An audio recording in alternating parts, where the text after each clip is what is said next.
you. Yeah, I'm looking for you. Let's see it.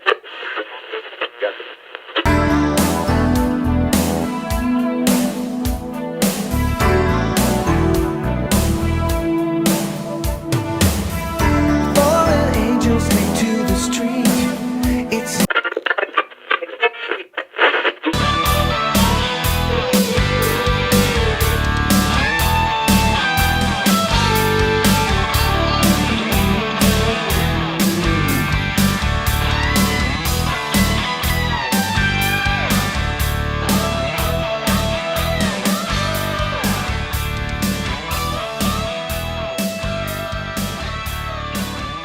Hello, listeners past, present, and future. This is Haddonfield Radio, where, as always, we bring you the history, legacy, and lore of movies, trailers, and more. I'm America's sweetheart, Christian White. And I'm Joe Francazio. And this season on Haddonfield Radio, we will be joining you for a deep dive fan commentary journey through every single film in the Friday the 13th franchise, featuring everybody's favorite brutal, bloodthirsty booze cruiser, Jason Voorhees.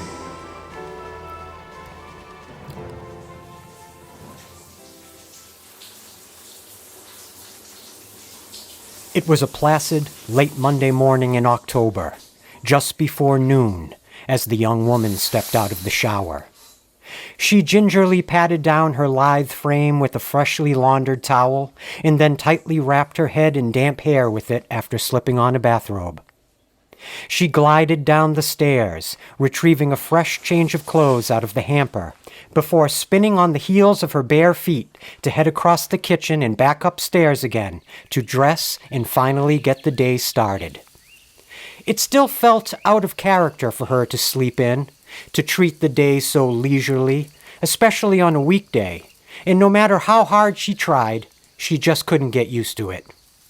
She was also, for the moment, home alone, which was also quite unusual, this being one of the rare times she was ever physically apart from her twin sister, who, like clockwork, was up with the sun and out for a crisp autumn morning run.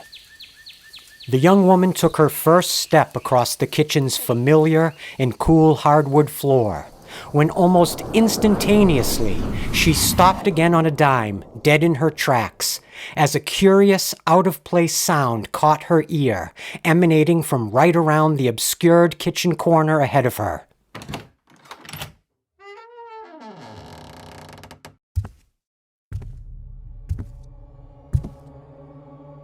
She knew right away, from the sound of the footfalls, that this was not her sister, though she desperately wished it was. As a rash of confused signals cluttered the front of her mind, she considered the possibility that it might be some kind of prank or mistake of perception, so for the time being, she quieted the interior noise long enough to consider the blood-curdling fact that, other than her sister, no one was expected home, nor would anyone else have just let themselves in like this unannounced. She forced herself to call out sheepishly the single word, "Hello?" barely finding its exit out from the clutches of her dry and tense throat. She eerily heard nothing in return, no answer other than the chilling sound of this unknown, unseen other breathing deep, ragged breaths on the other side of the wall.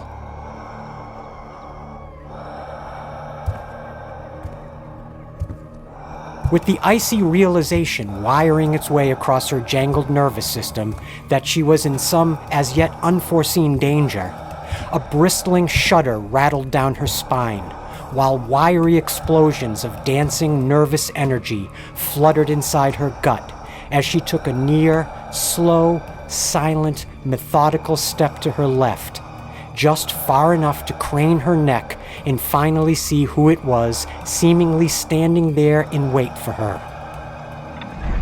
She felt time slow to a dull trickle as she witnessed, at the far end of the outer hallway, standing mere feet in front of the wide-open front door, haloed in broad daylight, a large, broad-shouldered stranger dressed all in black, appearing more like a well-muscled specter than a man, standing there peering up the stairs with a 9-inch kitchen knife clutched tersely in one of his black leather-gloved hands. Yet more than anything else the man was wearing, or carrying for that matter, what seared itself like blistering magma into the desperate contours of her frantic mind was the disturbing fact that this intruder was wearing a stark white hockey mask over his face, which revealed nothing more of his identity than his icy pinpoint eyes, which were now suddenly dead set and locked onto her from behind its utterly terrifying visage. At that exact moment, the young woman knew two things without question. She knew in the pit of her stomach exactly who this masked intruder was, and that if she didn't try like hell right then and there to escape him, she was going to die. And she was going to die very badly. Seemingly sensing the woman's sudden recognition, matched with her rising instinct to flee, the masked assailant methodically raised the razor-edged blade up over his head and exploded towards her with a reckless abandon in a series of heavy, thudding steps. She immediately lunged under and just beyond the intruder's monstrous outstretched grasp, while also narrowly being missed by millimeters the first of the masked attacker's wild slashes. She bounded up the stairs, jumping them 3 at a time until she finally reached the top, mere seconds before her aggressor. And then she flailed clumsily down the hall towards her room and lockable door at the far end of the hall. She was shrieking numbly for help, hearing the ironic peaceful din of birdsong and passing cars just outside. Every single viable molecule of her being desperately trying to make it to that door, her attacker so close behind her she could feel the stink of his hot breath on the back of her neck. Finally, the intruder, sensing the sudden viability of her potential escape amidst the rising and attention-grabbing screams and chaos unfolding around them, raised the business end of the blade above his head and slashed across her back, its edge finding purchase with a deep, lacerating slice that both cleaved open the silky fabric of her bathrobe while shearing effortlessly through the turgid smoothness of her young flesh. She felt the ripping, burning sting, followed by the loping warmth of blood begin to cascade down her back, as yet another and then another still of her attacker's brutal stabs found its target, this time much deeper and into the mortally vascular areas of her shoulder and neck. Before any pain really let loose, she slipped in the pooling cascade of her own flowing blood, and the two of them clumsily toppled over each other into the adjacent bathroom, her head slamming against the base of the bathtub, which stunned her just long enough for him to apply his own weight, further obscuring her ability to continue to defend herself. Still unwilling, though, to simply give in and die, the young woman gathered what was left of her senses and fought him again, bravely and desperately scratching at any exposed skin and grasping with her bruised and bloodied hands, intently trying to rip away his awful mask. In return, the relentless fledgling killer repeatedly drove the unforgiving blade deep into her stomach, chest, arms, and hands, until finally slashing her throat, which left her in a state of mortal submission. Exhausted and spent, the intruder then brought the blade down on her one last time, and horrifically ended her young life before it ever really began.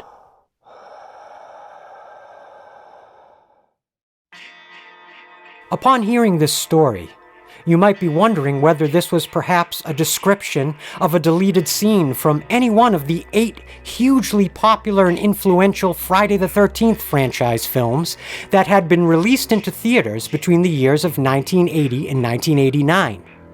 However, this was not the case.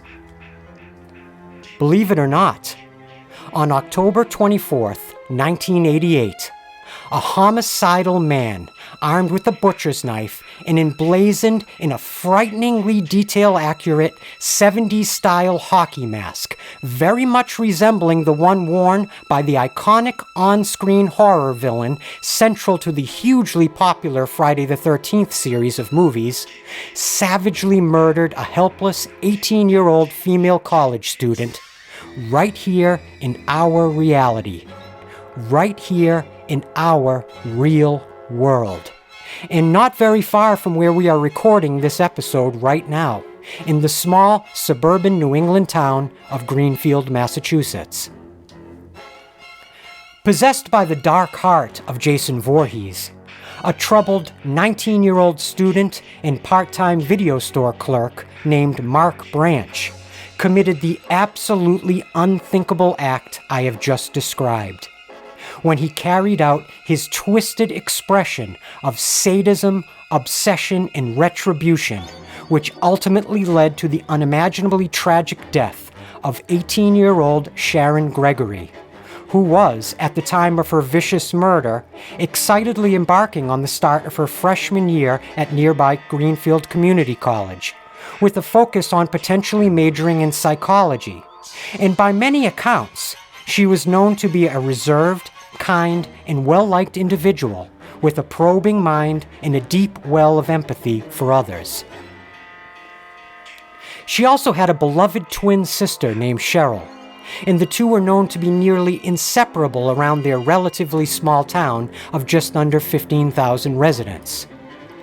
According to speculation found in the police and media reports from the time, as a project for one of her freshman year psychology classes, Sharon Gregory was preparing a practice psychological evaluation of a fellow student, and due to her first-hand knowledge of what she felt were his over-the-top obsessions with what she personally perceived as morbidly dark horror movies, she had made the fateful choice to place 19-year-old fellow student Mark Branch as her psych evaluation's central focus.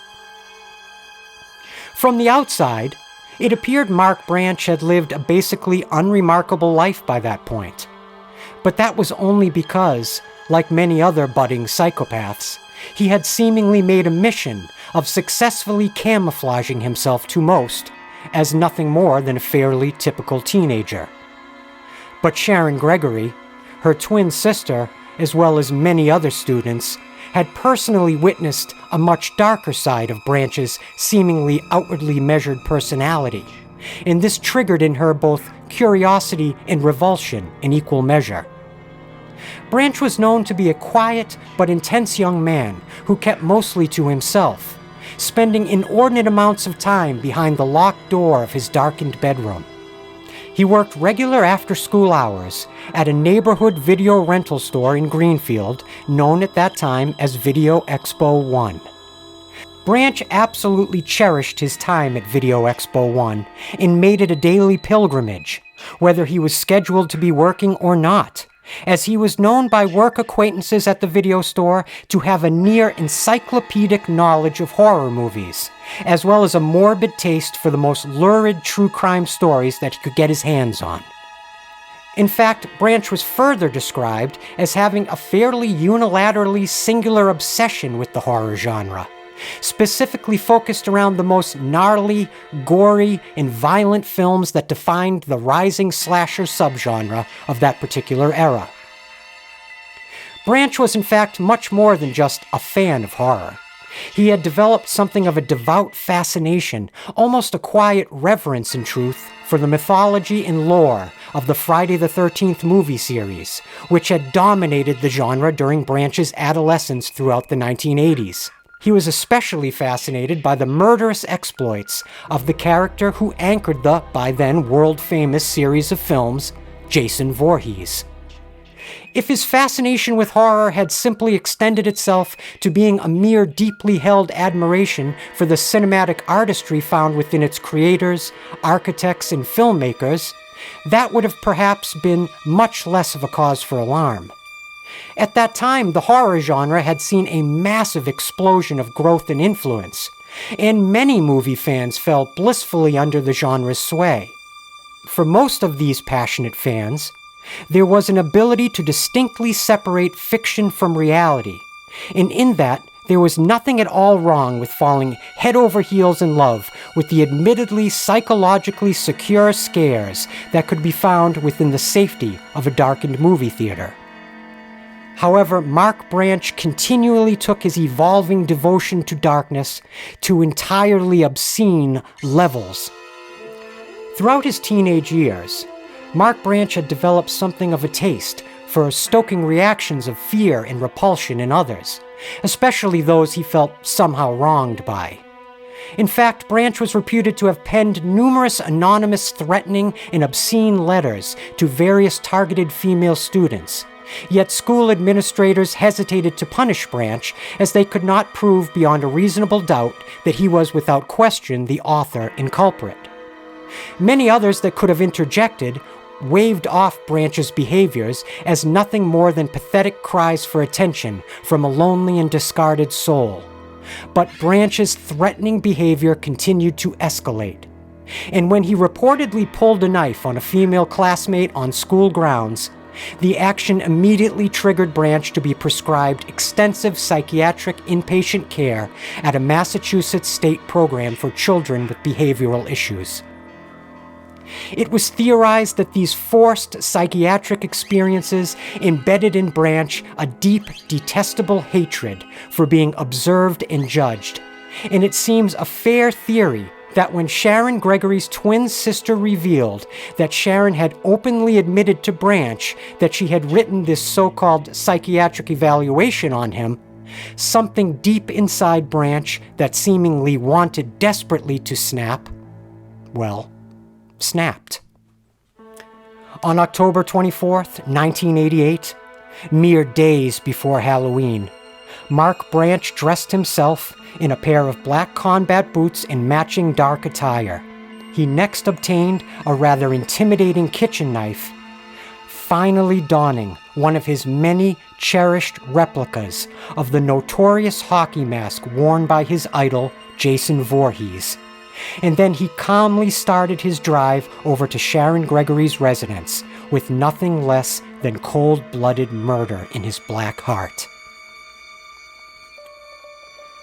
As an added offense, it was sadly Sharon's own twin sister Cheryl that had to bear the psychic scars of having found her sister's eviscerated body in the upstairs bathroom when she returned home soon after the murder. She stated to police that she had repeatedly warned her twin sister that she was playing with fire by allowing Branch to know she was profiling him for her class. And when she discovered her sister's body, she knew in her heart exactly who was responsible. Once a neighbor verified that someone fitting Mark's description had been witnessed canvassing the Gregory residence on foot the very night before the murder, police began a manhunt to find Mark Branch and bring him to justice. Greenfield police, fearing that Branch may have planned to use the upcoming Halloween holiday to create further carnage, canceled all observations of the holiday and banned anyone from gathering to celebrate Halloween until Branch could be located and secured. Strangely enough, as all Friday the 13th fans know, within the storyline for the seventh Friday film that just so happened to be in movie theaters that very year of 1988, part of the narrative saw the introduction of a psychic character that was introduced to the story as a counter against the relentless, undead antagonist, Jason Voorhees. And in an ironic twist and desperate to find Branch before he could harm anyone else, police investigators even reluctantly brought in a local psychic named John Monty, who had gained a measure of notoriety before this by having successfully presaged John Hinckley's near assassination of President Ronald Reagan back in 1981. As soon as Monty arrived, he insisted that police hold all details from him and reveal nothing of the case's evolving, lurid details. Monty simply asked for a photo of the victim, which investigators immediately provided to him. Upon looking at the photo and concentrating, doubtful investigators observed Monty almost immediately claim that he was able to clairvoyantly see one single name shining in his mind's eye. Objectively dubious of Monty's presumed psychic abilities, the investigators asked him what the name was he supposedly so clearly visualized, and without hesitation, Monty said the name Jason.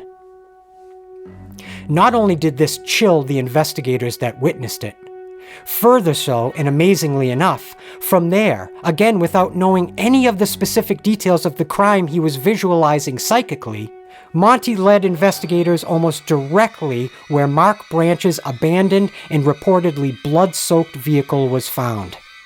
Monty then walked investigators into the adjacent forested area, where they came across the incredibly uncanny sight of a long-abandoned slaughterhouse.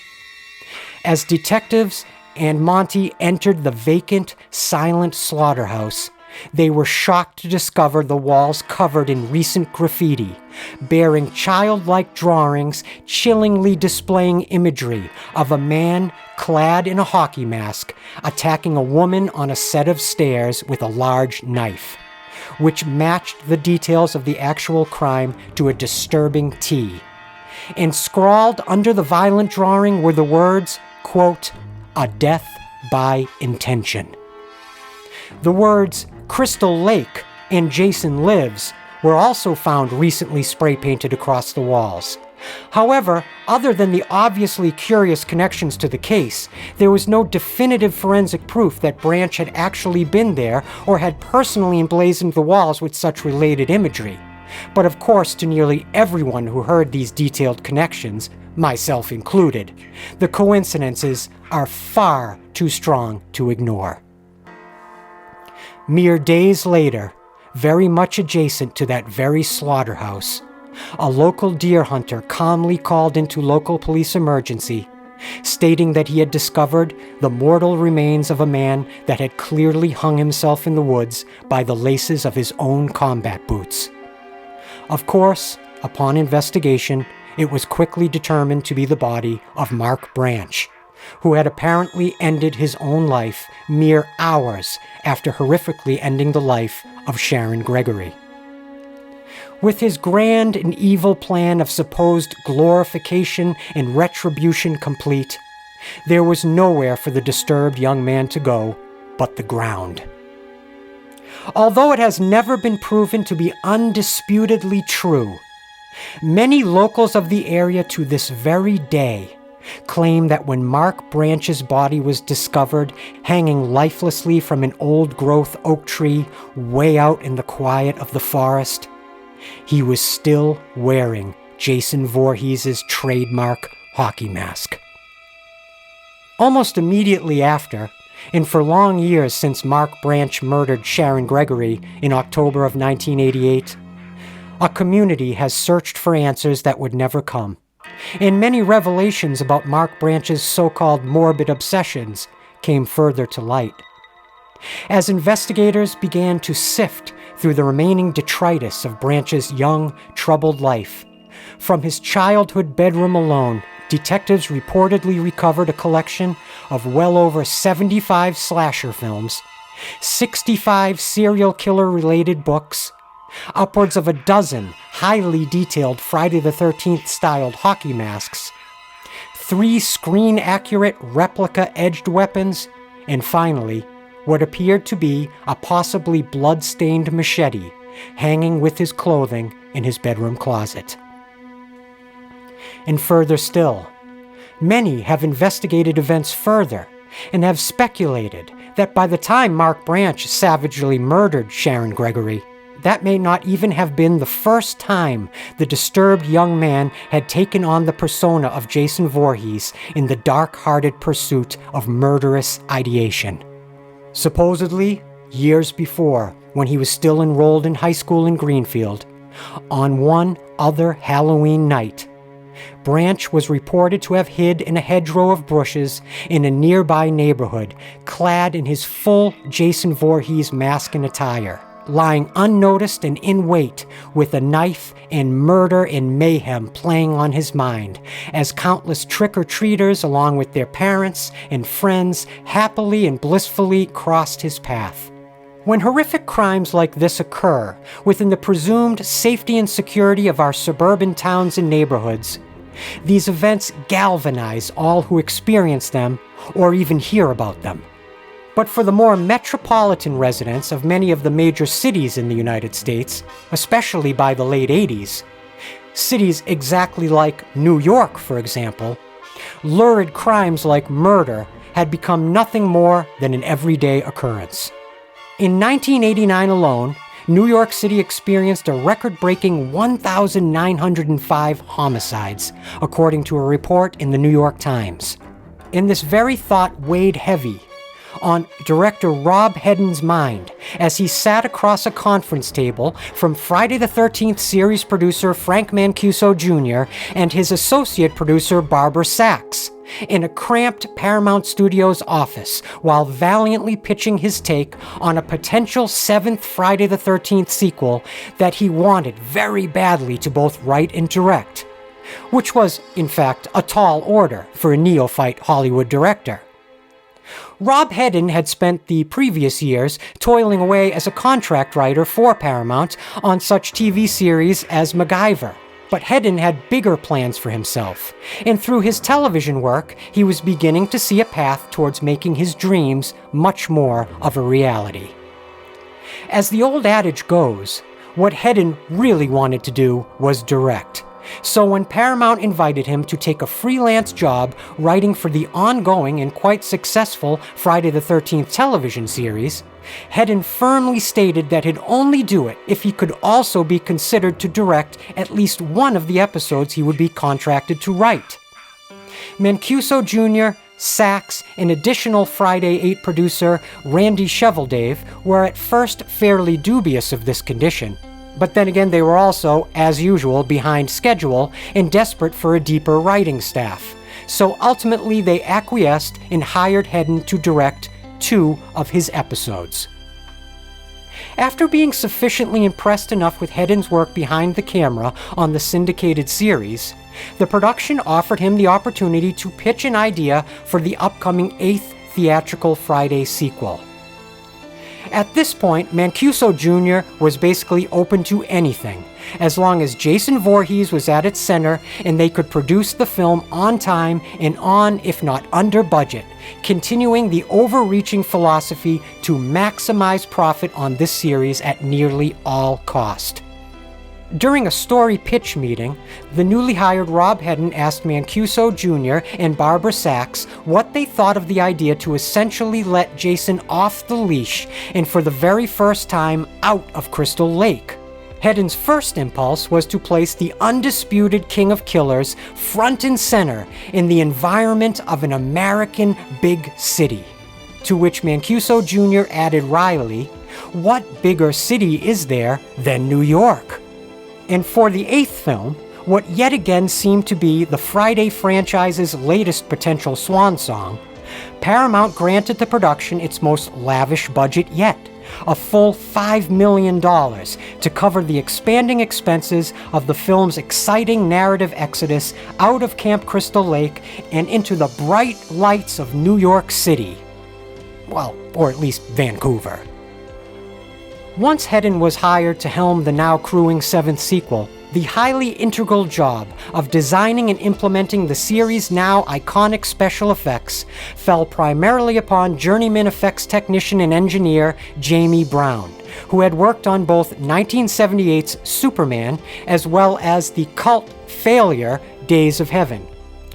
He was joined by a team of highly specialized and talented special effects technicians, such as sculptor Tibor Farkas, and William Tesarakis, as well as returning Friday veteran Martin Becker. The seventh sequel's score was for the first time solely contributed by Fred Mollin, who had previously collaborated with franchise composer Harry Manfredini on the last outing. And his talents on The New Blood had garnered him the opportunity to now compose and record the music for the eighth Friday all on his own. The film was cast with a bevy of attractive up-and-coming performers who lined up to possibly become the final group ever to face Jason Voorhees' wrath, and returning to the role that seemingly fit him like a soggy black leather glove was stunt performer and actor Kane Hodder, who was brought back to the fold to once again don the infamous hockey mask as Jason Voorhees. However, upon its release, fate would not exactly shine its favor upon the eighth entry, regardless of its upgraded scope and ambition. Ultimately, Jason Takes Manhattan grossed a little over $14 million domestically, making it Paramount's lowest grossing chapter thus far. After Part 8, the series inevitably ended up back in the hands of its original creator and director, Sean S. Cunningham, who would go on to bring Jason and the entire Crystal Lake circus over to Robert Shaye's New Line Cinema, the house that Freddy built. And the rest, my friends, is horror history. And just think, we have barely scratched the surface, and we are just getting started, deep diving into this, the eighth film in this incredibly diverse series of once-in-a-generation slasher films. This is the history, legacy, and lore of Rob Hedden's final Friday the 13th film under Paramount Pictures' control, the very divisive, very uncomfortably kind of hard to watch chapter, Friday the 13th, Part 8, Jason Takes Manhattan. And Joe, after all of that bluster, I have to ask you the question. Here we are, frickin' 30 episodes into Haddonfield Radio. In all seriousness, where the F did the time go? Am I right? You're right. It's crazy. So let me ask you this. Yes. You probably can finally here predict what I'm going to ask. Everybody's just waiting for me to spit it out. What do you generally think, all in, about Rob Hedden's Jason Takes Manhattan? You would think after all these episodes, I would give some thought ahead of time, knowing that you're going to ask this question, and I never do, and I always feel completely caught off guard. After 30 episodes? Yeah, I know. I never think about this one. I'm doing all the other research, and I'm always like, oh, as you're leading up to it, I'm like, oh my God, that's right. I have to give an opinion. Let's put it this way. It's low on the list on my ranking, okay? But I have to admit, there's the obvious downfalls. Like we've talked about, there is a nostalgic love factor to this movie that I know we're not the only ones. That, as I hear other people talk about it, doing my research and stuff for the episode, there's, I don't know, a lot of people our age or close to our age were at a very, impressionable age when this movie came out, in terms of like the movies that were sort of, really on repeat in our lives and we were absorbing, and especially for horror stuff. This is a horror movie light. So if you were in a young teens or just a young child, sort of still being able to sneak off and see some horror, you got to watch this without it completely decimating your psyche when you try to go to bed at night or whatever. You could have a little more fun with it. It's funny, this movie, more than maybe any other previous Friday the 13th film that we've covered so far, to me really exists in my mind as two separate movies, okay? Let me explain this. To me, Jason Takes Manhattan exists in part of my mind as the movie I saw when I was 14 years old, when I went to Dedham Showcase Cinemas, the first Friday the 13th film I saw in a movie theater, and I remember vividly seeing it on opening night, and the audience was absolutely primed for this movie. I think the excitement of the marketing, the poster, the trailers, this new metropolitan New York City setting was so captivating and exciting to audiences, myself, and I'm sure you as well included. The excitement in that theater as the film began to unspool was absolutely palpable. So, in terms of a nostalgic memory, Jason Takes Manhattan, maybe more than any other Friday the 13th film for me subjectively, holds this almost magical position in my mind.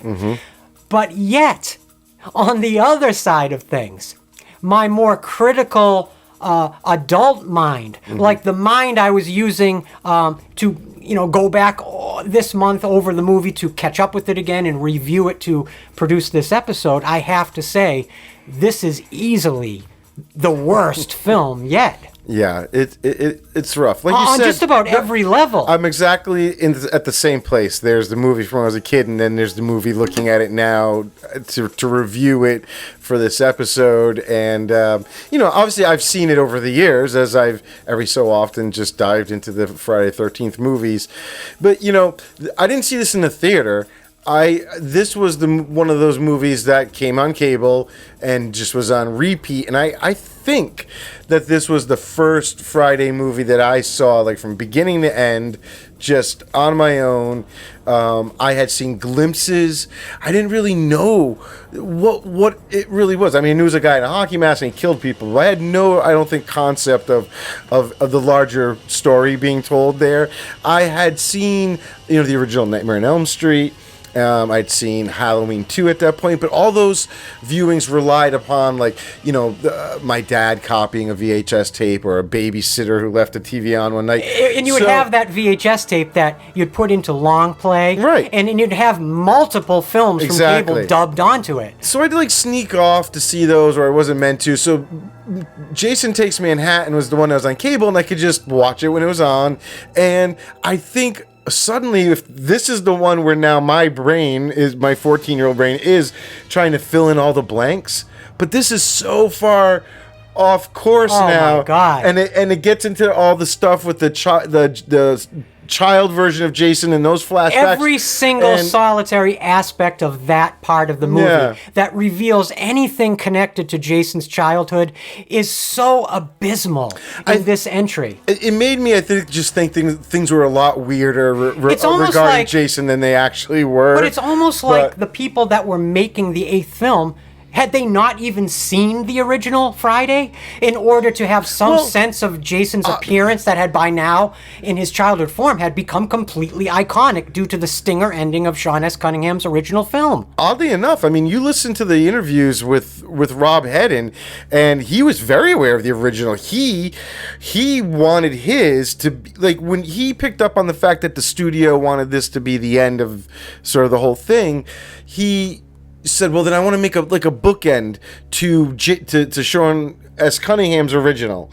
And that's why he even started to bring in the child version of Jason into this film at all, is because he was trying to tie it all back, like sort of the, absolving the demon out of like exercising. Exactly. And what's left is the child that had, that.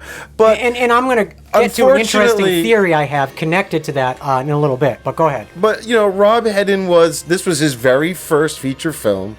Boy, does it show. Exactly. I think it was just And I'm not trying to be rude or discourteous to Rob Hedden. No. I actually really, really respect him. And it's interesting that in Part 8, Rob Hedden, you have this young, incredibly enthusiastic filmmaker come on. And in many respects, that can bring a lot of great, exciting creative energy to a film. And then you see in Part 9, they kind of repeat that with Adam Marcus, another very young, sort of neophyte, untested filmmaker with probably the idea of bringing new, young, exciting energy to the franchise. Sort of, but also this movie kind of becomes Friday the 13th, the series, the movie. Absolutely. All the people involved were just people that were working on the TV show. So I think you also have more TV sensibilities in terms of production being brought in. You have a 100%. first-time director who, like you said, Mancuso, has said it in interviews that he had this like energy that was infectious and it was always on, and he had all these ideas, and that probably took him very far. And what's really sad, I have to say, and of course we don't know this for a fact because these sequences weren't filmed. But if you look into the lore surrounding Friday 8, and you look into a lot of the ideas Rob Hedden had specifically originating around New York City and placing Jason within that environment, if they had filmed some of those ideas, even the more over-the-top ones like Jason diving off of the Statue of Liberty or having a boxing match in the center of Madison Square Garden, I think it would have actually upped the camp value in a way that wasn't accidentally funny. I agree, I think, on paper with what you're saying. Unfortunately, again, I think Rob Hedden would have, I know I'm going to sound like a douchebag, but he would have dropped the ball like he did for a lot of this other movie. He was not the guy to helm. He should have written it. Like, those ideas were great. Unfortunately, one of the downfalls here was that Rob, because it was written by him as well, and the producers and everybody who was sort of the last checks and balances on an idea, the people are going to okay something. There was too many times where they said, we know this doesn't make sense. Let's roll with it. And we're just smoke and mirrors, hopefully. And what happened was they did that too many times, coupled with... as just the level of filmmakers they were at, there is so many continuity errors, small effects that aren't quite that, like when something like I know exactly what Jason's you mean. gonna swing at something, like the blood hits the lens before the axe hits the thing. So when you put you might look at that one thing and go, oh, it's not that bad, but when you combine all of these little elements that kind of fell short, it just, unfortunately, the movie falls short. Look, let me just say this. Something that was really occurring to me when preparing for this episode specifically, but connected to some of the past episodes in my thoughts, when you have Frank Mancuso Jr. plugged into the production in a very real way, you seem to have a much better chance of coming out with something much more cohesive at the end of the day as a final film. Yeah. And much like back when we were doing Chapter 5, A New Beginning. If you remember, at that time, Frank Mancuso Jr. had split his focus and was producing not only Friday 5, he was also producing another slasher film called April Fool's Day. And so his attention was kind of off of the Friday product, for lack of a better word. Maybe that is the right word, actually, cynically enough. And when you get to Friday 8, the exact same thing happens. Paramount offers Mancuso Jr. the opportunity to play with 3 times the amount of money he had ever produced with before in order to produce a much more mainstream film, which was the Richard Gere and Andy Garcia film, Internal Affairs.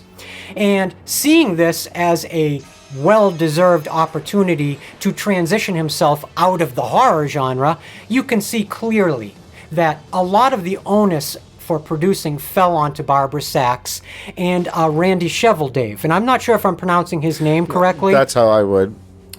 And they were both from a TV show. And I just think, when you look at Mancuso Jr. Against the idea of like the Akkads on the Halloween franchise, when you take that family business pride element out of the production atmosphere, it seems that you end up with a far less successful film overall. Now, of course, like you were bringing up, there are many different reasons why this film has objective problems. Let's just be real. Yeah, I don't. It's not all on Mancuso Jr.'s shoulders. No, but you, it's very, I think, obvious that Mancuso at the time, he was just sort of, there was too much negativity associated with Friday the 13th. It was kind of like a headache, and I think maybe if you could at least make money off of it, then it was worth it. And like you said, yes, it was a sort of a family thing. He was sort of shepherding it. But now, in whatever metrics that were important to them back then. Right. This was not making money anymore, and I'm so glad the story you told in the beginning. Kind of relates to what I think was a big reason why Mancuso really decides to sort of like he's done his. Yeah. He was starting to get sort of pulled into these larger discussions of if a guy in a hockey mask goes and kills people. Does he bear any responsibility, or even if no one thinks he's responsible, he's still at least dragged into these conversations. He still has to defend himself, and I think it just was an element of movie making he was not into, and really shouldn't have to do. I don't think he was, and I'm of course speculating. I'm not inside Frank Mancuso Jr.'s head, but from everything I've ever read and observed about everything surrounding Mancuso Jr.'s professionalism, it just seems that you are exactly right. The cultural battleground by the end of the 80s that had kind of risen up around the slasher subgenre became a noose in a way around some of these production people's necks, because they didn't necessarily want to be strictly known as progenitors of horror material. Mancuso Jr., working as an executive within one of the most esteemed and well-funded studios in Hollywood, wanted his fair chance to expand his artistry as a producer. And I think he should have wanted that. Of course, it's all understandable. And yes. Now, I just want to be really clear. I've said this before. Even though I positioned the story I told at the beginning of this episode, personally, subjectively, I don't necessarily believe that there is some one-to-one ratio that connects violent movies or violent media, violent video games, whatever you want to call it, with violent behavior. I think there are disturbed people out there that can easily become obsessed, much like Mark Branch did, and commit heinous acts in the name of these films that they are devoted to. But that's not the fault of the artists behind the films. No, that kid would have probably killed that woman. Either way, the fact that he wore a Jason mask or not is sort of irrelevant. Really quick, can you imagine 1989? Okay, whether you were a horror fan or not, everyone in America knew who Jason Voorhees is. Yeah, of course. It must By have been 1989, terrifying. it was at a fever pitch. And imagine seeing Jason Voorhees in your home, there to literally murder you. It's hard to really wrap my head around it. Even though I've spent all month thinking about that story, it's still very hard for me to wrap my head around what Sharon Gregory must have thought when she saw that. But she apparently most likely knew exactly who was behind that mask. Of course. And that probably made it 100 times more terrifying. There was a few seconds, though, where she had to put it together in her head, and I can't imagine. I've always said I'm surprised more killers out there, real-life killers, haven't done that just to instill more fear in their victims, like dressed up as recognizable. It immediately reminded me of the story of Brian Coey Jr. that we told a number of episodes ago. It's happened, yes. That in our real world, he tried to take on the persona of Michael Myers. Parentheses, he kind of got closer maybe to Corey Cunningham, which didn't exist at that time. But these events happen. Right. And they're no less disturbing or terrifying within the standard of our own twisted culture. But are these events part and parcel connected to the movies that even have inspired them? I guess it's up to everyone to think that for themselves and to answer that question for themselves. Right, but at the time, it was... It was becoming too much of a cross to bear. On Mancuso. You can see how that element of the filmmaking, if you were not making the money you were hoping or would expect, then why take on this larger headache, right? Another thing I was thinking about this month. think about something like mainstream pro wrestling. When we were growing up, of course, the WWF kind of rose to prominence. Yep. Before the WWF, the World Wrestling Federation, wrestling was like this regional thing all around the country. I don't even think it was really even televised outside of, regionally. No. After the McMahons created the World Wrestling Federation, it became a giant national sort of obsession. And it evolved and grew and blew up into this giant thing, kind of alongside the slasher movies in a way. Yeah. And the interesting thing, and the interesting parallel, and why I bring this up, is it occurs to me that just as the kind of naturalization of the idea of violence as entertainment was coming of age through the prism of wrestling, for example, it's interesting to me that it was kind of violence was sort of being mainstreamed through these slasher films and horror films that had, of course, reached this cultural prominence by the end of the 80s, or at least by the mid-80s. By the end of the 80s, arguably, it had ebbed a bit. Yeah. But certainly going through the 80s, violence as entertainment had taken on this cultural tone and this cultural argument, and for good reason.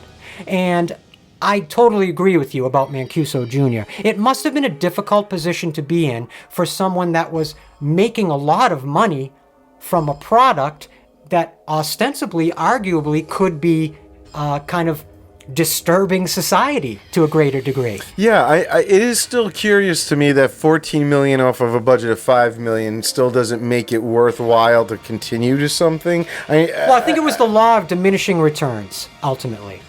Yes, a $5 million budget in an almost $15 million box office take, well, that's 3 times over. That's very profitable.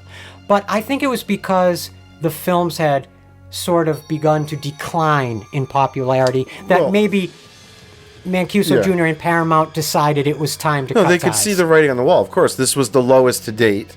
It's still just, And it was happening to all of the horror franchises. Oh, yeah. I mean, well, Freddy was on his way sort of up at this point, He's, part 4 is about to come out. 3 was huge. And, it's a different type of slasher. But, they were both starting to ride that pop culture thing. I mean, look at with this movie, Jason ends up on the Arsenio Hall show. Let's talk about that for a minute. Talk about an iconic marketing moment for a series that has had a lot of very exciting marketing evolutions, whether it was the use of 3D or this episodic structure that Frank Mancuso Sr. sort of invented for the movies when he saw how successful the first one was. This was sort of just like another evolution. Let's face it, 89, there was a lot of big movies, and I feel like the marketing for the movies of those late 80s was its own sort of juggernaut that also, took on this whole other life. I mean, Batman was... the marketing was just ridiculous. It was you wanted to get your hands on anything. Oh, absolutely. And it was popping up everywhere. And so for them to do something with Jason like this is also in that vein of movies were so integrated in everything, all areas of our culture at this time. It's just not like that anymore. I mean, but the blockbuster movie, that whole thing, that a blockbuster summer, multiple movies, it was happening every year for a few years here in the 80s. And so, on these late night talk shows, and it's Kane Hodder, and he's brilliant, doesn't say a word. Oh, it's so good. And Arsenio Hall, I have to say, he sort of counters Kane Hodder's Jason in such kind of a brilliant way that has become such an iconic clip, really from broader horror history than great. Just the Friday franchise. I mean, like I said, the Friday the 13th franchise, like you were saying, has always had creative and interesting marketing. And the stylization that they would use, for example, at the beginning of each of the films leading up to the 8th film, where you sort of get this... here's what happened in the last film, and let's get you back up to speed previously on Friday the 13th. while that doesn't occur in part 8, that had always been an exciting kind of the way these films were marketed and positioned for an audience. Yeah, I guess we in the beginning boat scene on Crystal Lake, you get the kid kind of just telling the legend of Jason. That's a good point. So that people have some idea of just, it's mainly, again, going back to them trying to have a bookend to the original film. So if, people at this point, 89, not everyone maybe had seen the original, they're kind of trying to, to let everyone know what the story is and why Jason is dead or died originally and the whole thing. I have this really interesting theory, and I'm sure somebody out there will immediately negate this, because I'm sure other people have probably considered this, but here's what I was thinking. At the end of this film, it's not something we haven't seen before, but we see Jason sort of objectively is disintegrated and dies. Now, while that has happened before in the past, and Jason has successfully returned for the next film, why I think on a meta level I can explain why Jason did not return after this is because when he died this time, he was not on the grounds of Crystal Lake. He was not connected to that cursed earth that might have some sort of genesis effect into how he has resurrected himself over the years. Now, I'm just speculating on that. Of course. But seeing him for the first time, quote unquote, die, and it's outside of Crystal Lake, I find it very interesting because I have another theory that I'll get to in subsequent episodes. I'm not 100% sure that the Jason you see in Jason Goes to Hell, and especially in Jason X, I'm not 100% convinced, I should say, that that is the same Jason that we have been following for the previous 8 films. Well, by the end of this movie, I mean, I don't know how you fill in that blank of going from he has reverted back to a child and then he's the thing that you have, So, the original ending, when Rob was really fully convinced that this was supposed to be the end of Jason, this movie, was that I love when you do these original endings because I never know this stuff. The toxic waste was going to literally disintegrate him, like melt him, like gone. Okay. But then the studio was kind of like, and that's when he realized, okay, they still want to leave a door for him to be able to come back. And that's when he came up with the, so he's not supposed to be like dissolving at the end. He's literally like his soul is being freed. He's reverting back into being his child. I don't know what happens to that kid. I mean, are they saying they did, I can't remember if he fades away or something, or does the kid just stay there in the sewer, or does he have to go get raised by some, I don't know. There's a lot of questions there because you have a kid. Maybe that kid grows up to be the Jason and Jason Goes to Hell. I don't know. Oh, wow. I love that. It's like just a second version of him. Very cool idea, actually. I love that one shot in Jason Takes Manhattan when you see the childhood Jason and he's doing that kind of shaky kind. He's covered in the goo. I think that was the son. It is. Now, who was he the son of? Of the editor. Of the editor, right. Steve Merkovich. It was his son. And I saw an interview where he, as an adult, and he's recounting those shoots, and he does bring up that day saying that gel that they were putting on him was freezing. So he's not. So he's acting. Literally shivering. He's literally shaking and freezing. That's too funny. It's funny going back to the box office of this film. Yeah. In its positioning, I found it very interesting. And I'll be honest, I can't remember in previous Friday entries if any of the others had been released as a quote unquote summer movie. Because this movie came out on July 28th, 1989. Yeah. You don't get any more of a better kind of summer movie birth than that. But when you position yourself as a summer movie, you're going up against the prime competition. Yeah. And certainly I think that worked against Jason Takes Manhattan's chances to have legs over the course of weeks in theaters and in exhibition. A lot of the money came from that opening weekend. I mean, they made $6 million. Yeah. It still opened in 5th place. They had a strong opening weekend. Yeah, $6 million, which was $1 million over their entire budget. Yeah. So right off the bat, they were in the black. Yeah. But still, when you keep decreasing your final amount of box office, now make no mistake, I want to really, really, really exacerbate the following point. Between 1980 and 1988, the Friday the 13th franchise grossed over $190 million on a mere $15 to $20 million total investment. Right. Now, a lot of people place it at about $15 million total, but I always add that additional $5 or $6 million back from Part 3, when Frank Mancuso Jr. needed to convince Paramount to pay up in order to update the theaters to be able to exhibit the 3D film. Yeah. So that extra money I put against their capital, but still, it doesn't even make a dent in the amount of sheer capital that the franchise drew in just from box office exhibition alone. Yeah. So incredible. There's no doubt in anyone's mind out there that these films dominated the horror genre that decade. They certainly weren't alone. They certainly had a lot of help. But the Friday the 13th films, that's why I always keep referring to Jason, even though he's not my personal GOAT. My personal GOAT's always going to be Michael Myers. Yeah. But I think the undisputed king of killers, certainly in terms of box office over the years, up until the recent years, in the David Gordon Green years of Michael Myers' journey, Jason was always the heaviest hitter.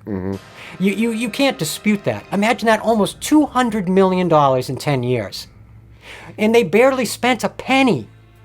That's why it's still weird to me that they were so willing to just sort of walk away from this, or always trying to end it. And it's just like you know, all they want is to make money off of it. You know, that's why they keep ending it, because it doesn't quite make the money. But you would think that they would you make major changes before they sold it off. You'd think to say, okay, well, how about Frank, you step away, we bring in some new people to produce. Oh yeah. Or maybe we just, Absolutely. I don't know. But and you know, Mancuso Jr. was on a continuum. He was bringing on a lot of great kind of new producers and to kind of guide the franchise forward. But you had brought up such a great point that I wanted to get back to. You really can't put too fine a point on the fact that it almost seems like the main objective by the late 80s for the Friday franchise was actually the syndicated TV series, even more than the kind of extended sequels, like maybe post Part 5. Right. It's amazing. I read that Fred Mullen, who did the music with Harry Manfredini on the last episode, and then did the music himself this time around, he composed something like 30 episodes worth of scores for the Friday the 13th series. Yep. And when I was looking into the syndication of that series, it was actually very successful. And it aired for a while. Yeah, three seasons. Like I've said, there's a lot of classic shows that are like 3 seasons. And I mean, I always thought that it came and went, but it apparently didn't. The downfall to me was that as it got popular, they kept moving it to an earlier and earlier time slot. Yes. And then it just didn't fit mainstream sort of TV ethics and, moral codes and yada yada. And yet without a central antagonist at its center, like a Jason Voorhees or Jason Voorhees himself, I'm still really surprised that the show was able to capture as big of an audience as it did in syndication all across North America. Yep. It was actually very, very popular in Canada. Yeah, I was going to say, overseas, I think in Europe too, it did very well, And I'm completely blanking on her name. The associate producer, Suzanne, why am I blanking on her name here? But you're not talking about Barbara Sachs. Barbara Sachs. Yeah. Usually you forget her name. Yeah. She was extremely highly involved in the Friday the 13th series. She was almost like the primary producer of that series. Yeah. And so when Mancuso Jr. had to sort of split his focus to co-produce Internal Affairs as well, which carried the allure of these two rising movie stars that were very bankable entities in Richard Gere and Andy Garcia at that time, Barbara Sachs, even though she was known as a very strict, kind of uncompromising on-set agent, she really had the Friday the 13th's best interests in mind. And she really was very driven to see this entire franchise continue on. Hopefully, she would have liked to see it continue on into the 90s one way or another. And it's so unbelievable to me that Paramount did cut ties with the franchise that had minted them that much money. It's a weird sale. Do you understand what happens at the end? No, can you give me a somewhat, because I was going to look more into that for the next episode, but give me a sense of what happened. Very briefly, like, how the hell did Sean S. Cunningham get involved again? Well, it sits dormant for like 3 years after this movie before they finally are like, Paramount never really officially ended it or cut ties or put out a statement, but what they do is they sell. Cunningham wants back in. He wants to. He knows basically where they're at, right? So what they do is they're not selling the rights to Friday the 13th, the series. They sold Sean, like in terms of the franchise series, like the entire thing. Yeah, what they sold New Line was the rights to the character of Jason, which is why we don't see the title Friday the 13th on the next couple. Paramount still held on to Friday the 13th. Hold on, let me get this straight. So what you're suggesting is that what Robert Shea essentially bought off of Sean S. Cunningham was essentially the character. No, what Sean bought from Paramount. Okay, and then brought to Robert Shea as a producer. Or what he got New Line to buy. Basically just Jason Voorhees. Yeah.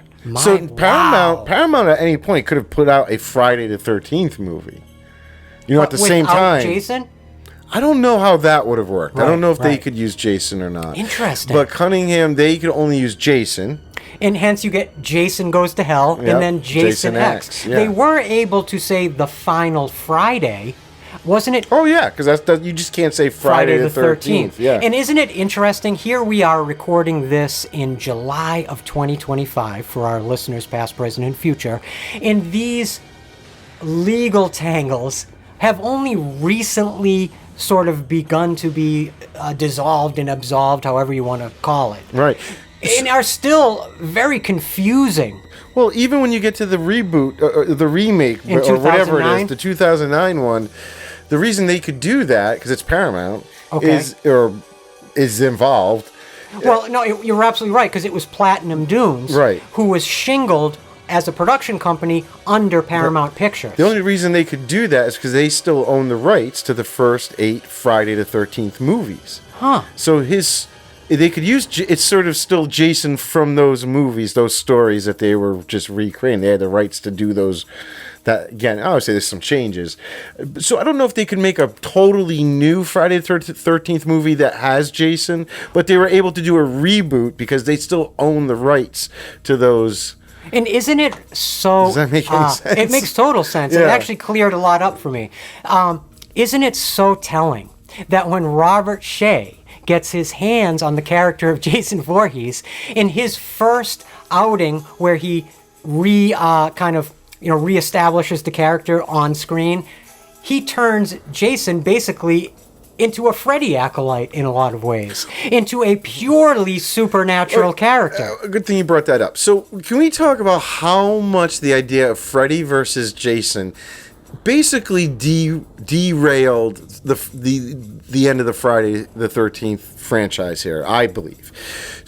We heard about it with Part 7, that they wanted that showdown to be Freddy versus Jason. They couldn't make it happen, so eventually it becomes basically Carrie versus Jason. Okay, yes, right. Back during the New Blood. So that started that, development. And they spent that year that there was no movie was because they were trying to work out the rights and everything. They couldn't do it. And then when this movie started, it also, Rob Hedden went into it. He wanted to do Freddy versus Jason. They said they even started developing, which I don't get, because I thought they already went through this and knew that they wouldn't be able to do it. So he started also with that idea, and then they were like, no, we can't. We're not going to be able to work this out. And then they move on from that. So again, it's all these people trying to do it, and then Sean Cunningham gets back the rights to Jason, and knowing that New Line had wanted to do this before, his original thing before Jason Goes to Hell was to do Freddy versus Jason. That's why he bought the character back. But Freddy they were so in the middle of the Freddy series, and he was so popular, and there was no need to go there with Freddy from New Lines. They said, Right. maybe, but we got to wait. Like we said last time. Part 3 had just come out, or at this point, 4 was out, maybe, and they're getting ready to do 5. It was like by 1989, like I mentioned last episode, it was almost, the way I would think of it is, it's almost like Freddy, or Jason needed Freddy much more at that time than Freddy certainly needed Jason. Of course. I've said this before. That New Line is the people that walked away the first time. Look, I've said this before, probably multiple times on Haddonfield radio airwaves. I've said it before, I say it again. To this day, I've never understood why, of all these iconic characters, why the idea would have been to pit Jason and Freddy against each other. Yeah, why is that the obvious choice? It doesn't make any obvious sense to me when you have a character like Michael Myers right there in front of you.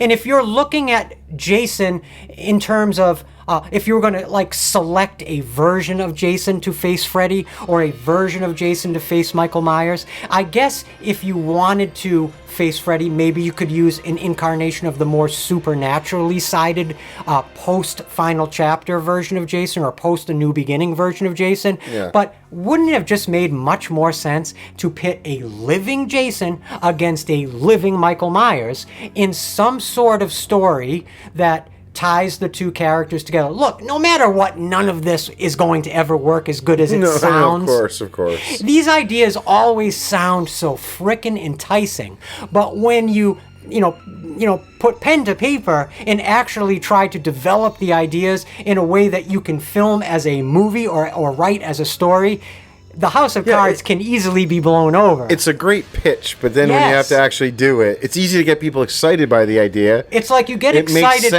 by the image of Freddy versus Jason.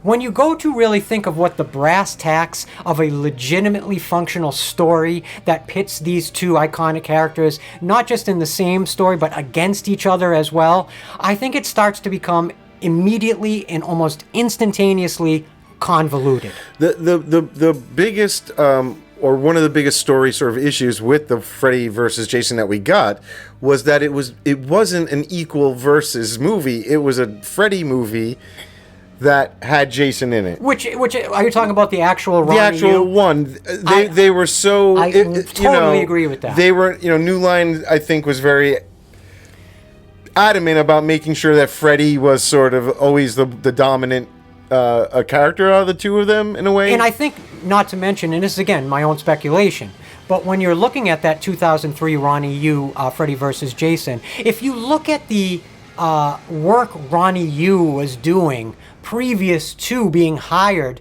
on to direct that film, he was doing a lot of kind of wild sort of supernatural Asian cinema. Even his Chucky film he did was really sort of like objectively over the top and really going for all the gusto. Mm-hmm. And so I think the character of Freddy was much more alluring to Ronnie Yu and much more exciting to Ronnie Yu. And it almost feels like he had to sort of find a way to sort of post Jason into the story all the time.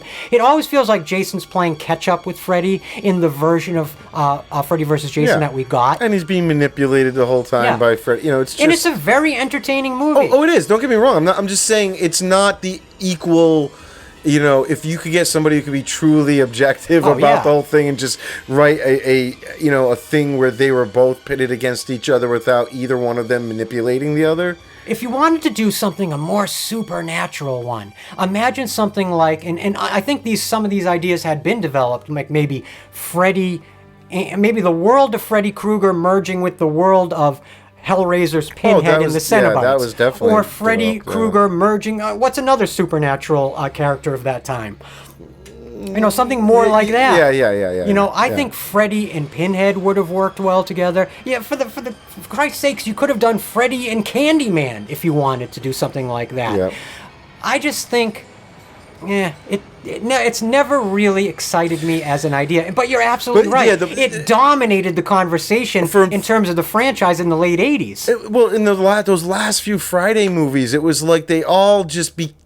The movie we got just was the product of a failed attempt at making Freddy versus Jason by everybody. I think if you look at right now in cinema in 2025...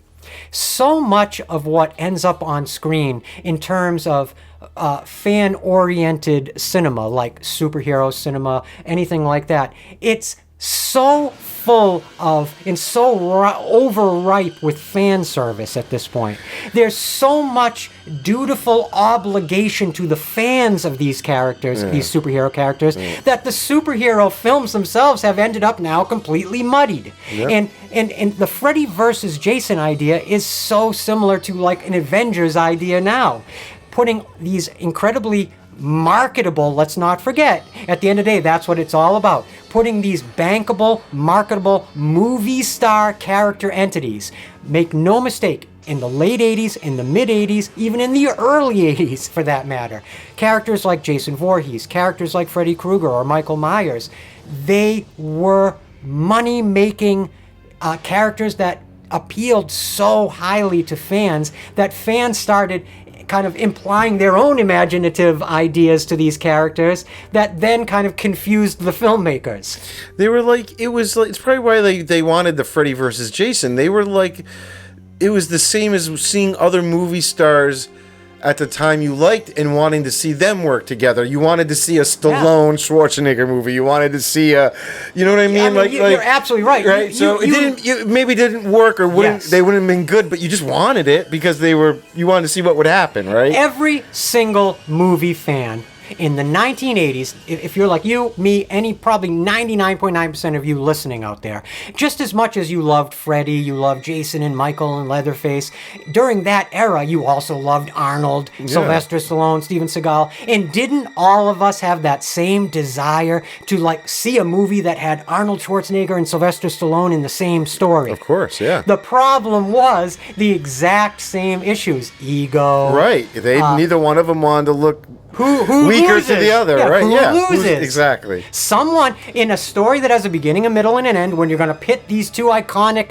figures, actors, or characters, somebody ostensibly has to win and somebody ostensibly has to lose, or where is the catharsis for the audience? Or if you're even going to put them together as a team, one of them has to be the dominant, like a Lethal Weapon. Yep. You know, one's they're just so opposite. I don't know. It works to a lesser extent in a film like Predator, where you have this collection of badasses, but none of the other actors surrounding Arnold Schwarzenegger, even if they were known to audiences as either bodybuilders, athletes, or actors, were anywhere near as pop culturally relevant as Arnold. And within their story of the being within a military unit, it automatically implies a certain what this guy says the rest of them does. You don't have to worry about it being are these people not actually, alpha males? Those were all alpha males. I mean, 89, there has not been one year of this decade that we have covered in this particular section, which again, I always say this is probably my favorite part of any episode. I know. There's not one film that you're about to mention. Now, first, let's have Joe take us through some of just the mainstream populist films that were available to go and see in 1989. Your mind is about to be blown. Every one of these films are still known as, I don't want to say, some of them are classics, but they're all well-known 80s films. Roadhouse, Field of Dreams, Dead Poets Society, When Harry Met Sally, Indiana Jones and the Last Crusade, Christmas Vacation, Uncle Buck, Steel Magnolias, Batman, Ghostbusters 2, The Abyss, Lethal Weapon 2. Even the Disney stuff, you're getting classics like The Little Mermaid, Honey, I Shrunk the Kids. You got Major League in there. Glory was a great one. Uncle Buck. Uncle Buck. Weekend at Bernie's, which was starred the actor from Part 7. Yes, that's so true. He went from Part 7 to this. And then became an iconic movie character himself. Yep. Say Anything, Lethal Weapon 2, Bill and Ted's Excellent Adventure, My Left Foot, The Burbs, which I love. You really have to try to wrap your head around the fact that a lot of these movies were available in the multiplex at that same time. I was just going to say, imagine, it's not, we still get some big movies, but imagine going to the theater and every single movie is something you want to see, or you've heard about, or in a big way. It's not. I mean, it was just a whole different thing. It was a magical time. I don't want to sound like such an old guy, no, I think but it was everything evolved, right? And there was that phase of cinema we got to experience it. There's a whole new thing going on with, the popcorn buckets and right now? Yeah, there's like this whole other thing you go for to see movies, and it's not the same, but everything evolves. But it'll always be the 80s will be magical to me forever. It's just every time we specifically, never mind, we'll go over the horror films of 89 in a second, but whenever you take us through the list of films from any of these years during the 80s, one thing that really is like a stab in the heart, again, like building off what you were saying a minute ago, is it really shows you just how cheated we really are nowadays. Yeah. There aren't anywhere near the diverse amount of different kinds of stories and films that were available to audiences that were almost all on a very high level of quality. Yeah.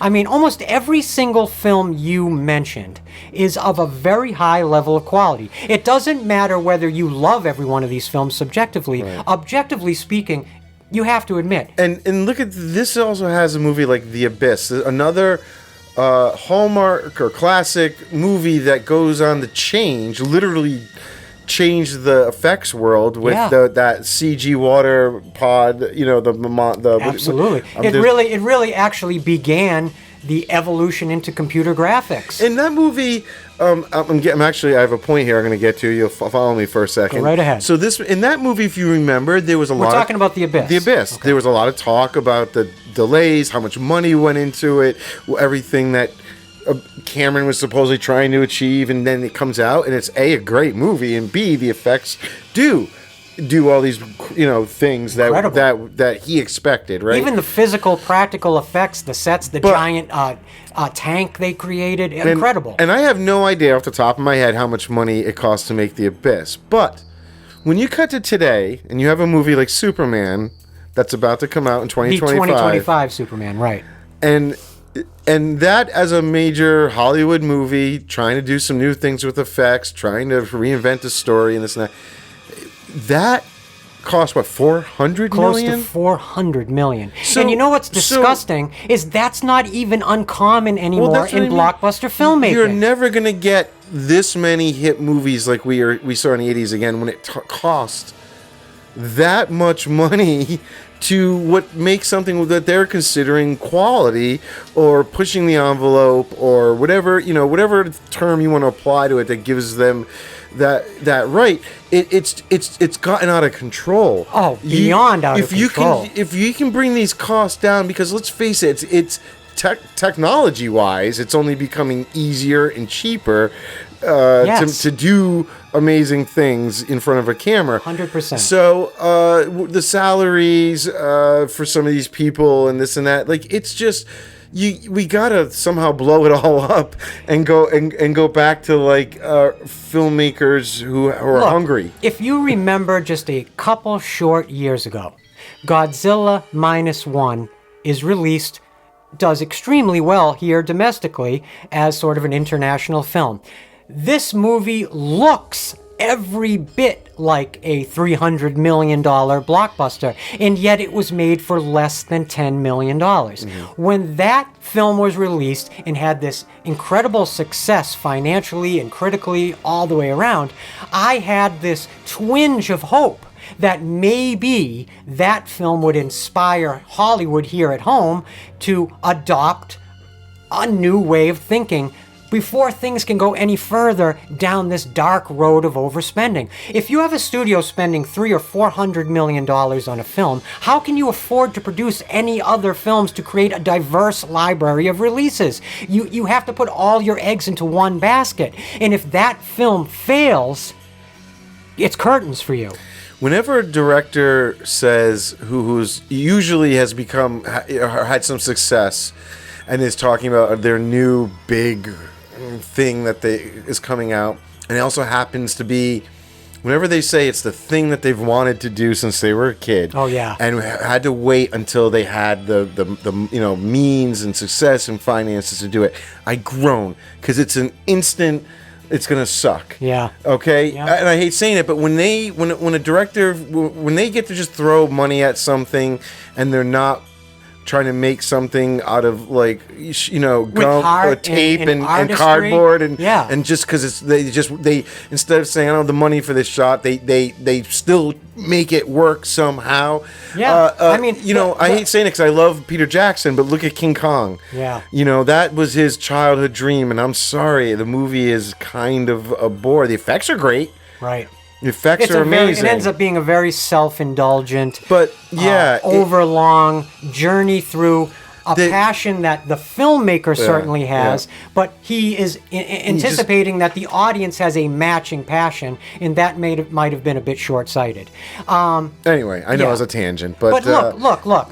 If here's the thing: if you're going to spend hundreds of millions of dollars, by very nature, the film is every $1 million you go up, you have to make it less and less individualized, because you have to appeal to everyone when you spend that much money. So the films begin to lack any distinctive personality of their own. It just makes me laugh, going back to Friday Part 8, that in 1989, after making almost $200 million on this series, Paramount was cringing to spend $5 million on this film, and when they made 3 times that back, they still saw it as a perceived failure.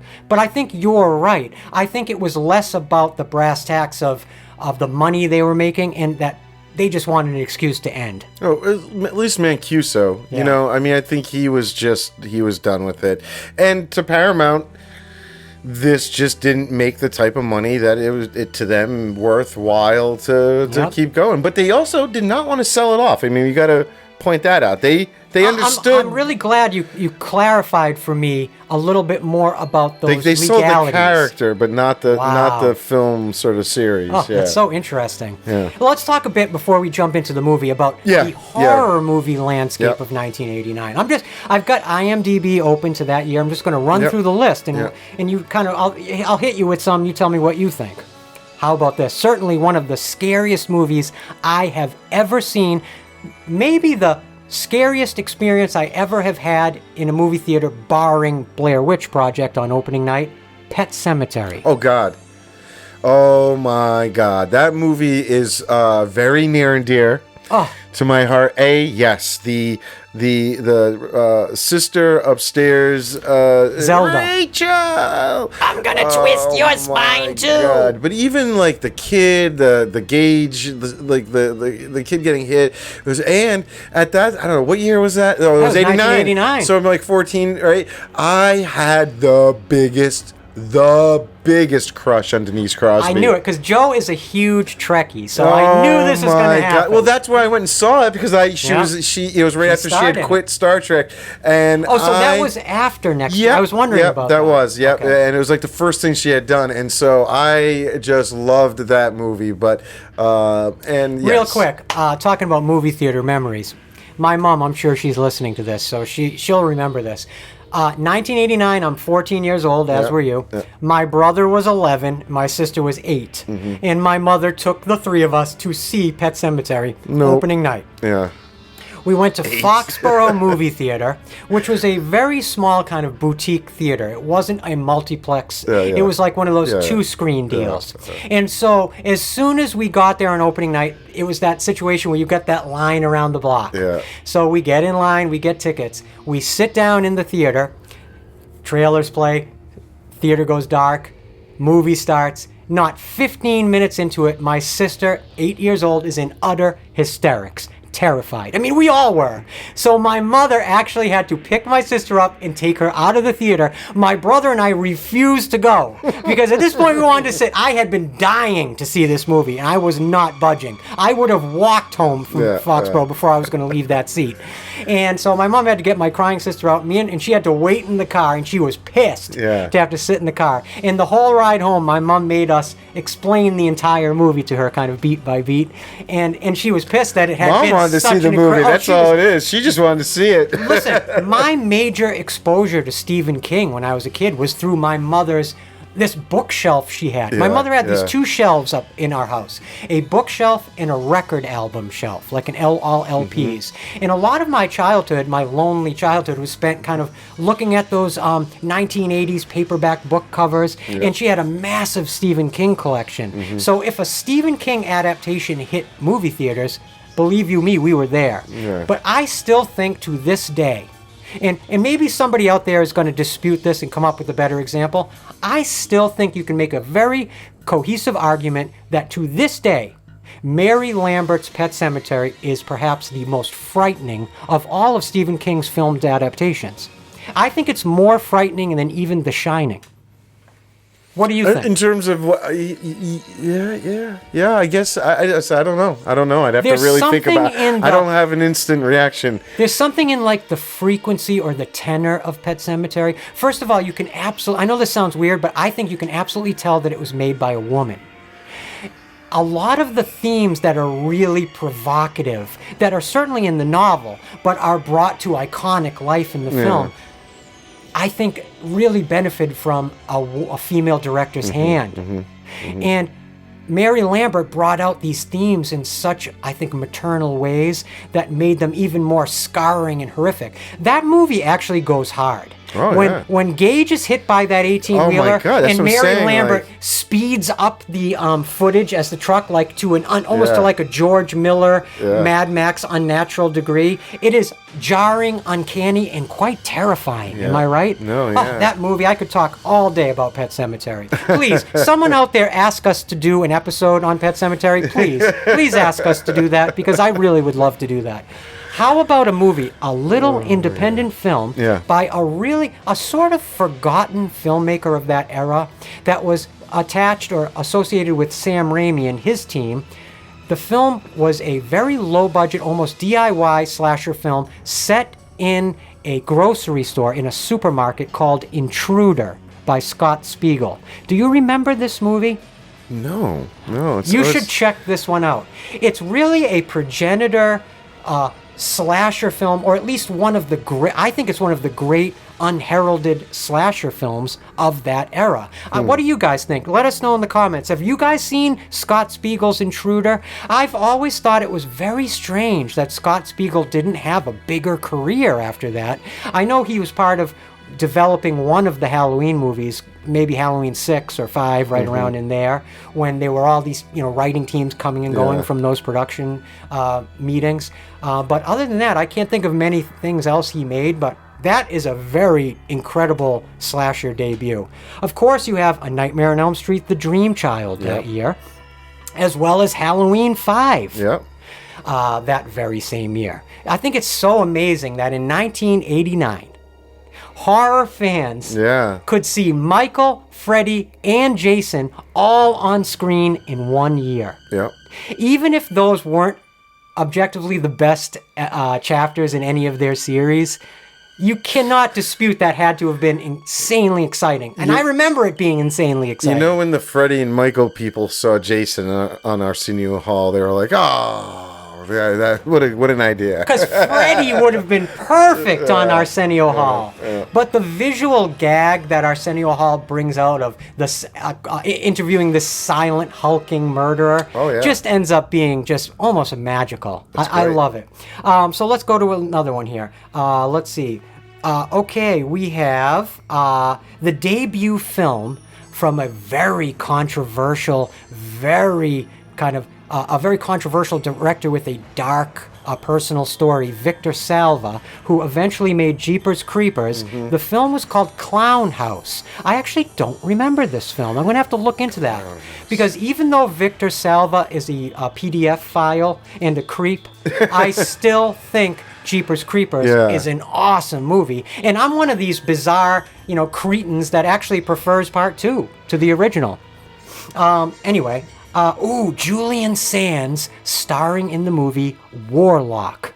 Do you remember Warlock? It sounds familiar, but it's like I'm not totally bringing it up in my head. I'm bad with names of people, and I'm bad with names of movies. I probably have seen a lot of things you've talked about. I think last year in 2024, the actor Julian Sands had gone on a hike and then disappeared. Oh, is he that And he guy? was Yeah, found way dead. later. Yeah, he yeah, may yeah. have unalived himself. He may have just died from bad decisions and exposure. yeah. But I don't recall what came out about his death, the details, but he did pass away. Here's another one.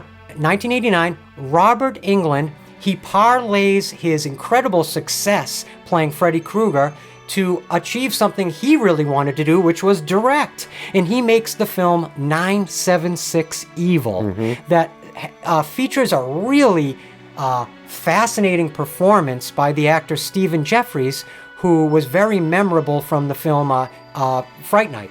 Okay, yeah. So 976 Evil, haven't seen it in a long time, but I do remember it was a very cool film. I remember loving it when I was younger. There was an Amityville Horror sequel called The Evil Escapes. Of course, I talked about this in one of our previous episodes, but Sean S. Cunningham and Wes Craven, they had been partners in the past. Yeah, friends, yeah. Interestingly enough, in 1989, they both coincidentally and very separately almost made the exact same movie. Wes Craven directs the film Shocker. Right? Yeah. And I talk about Shocker sort of in depth in our, I think our Halloween 5 episode. No, I think it was our Nightmare on Elm Street Dream Child episode. Okay. So I go into more detail about that movie there if you're interested.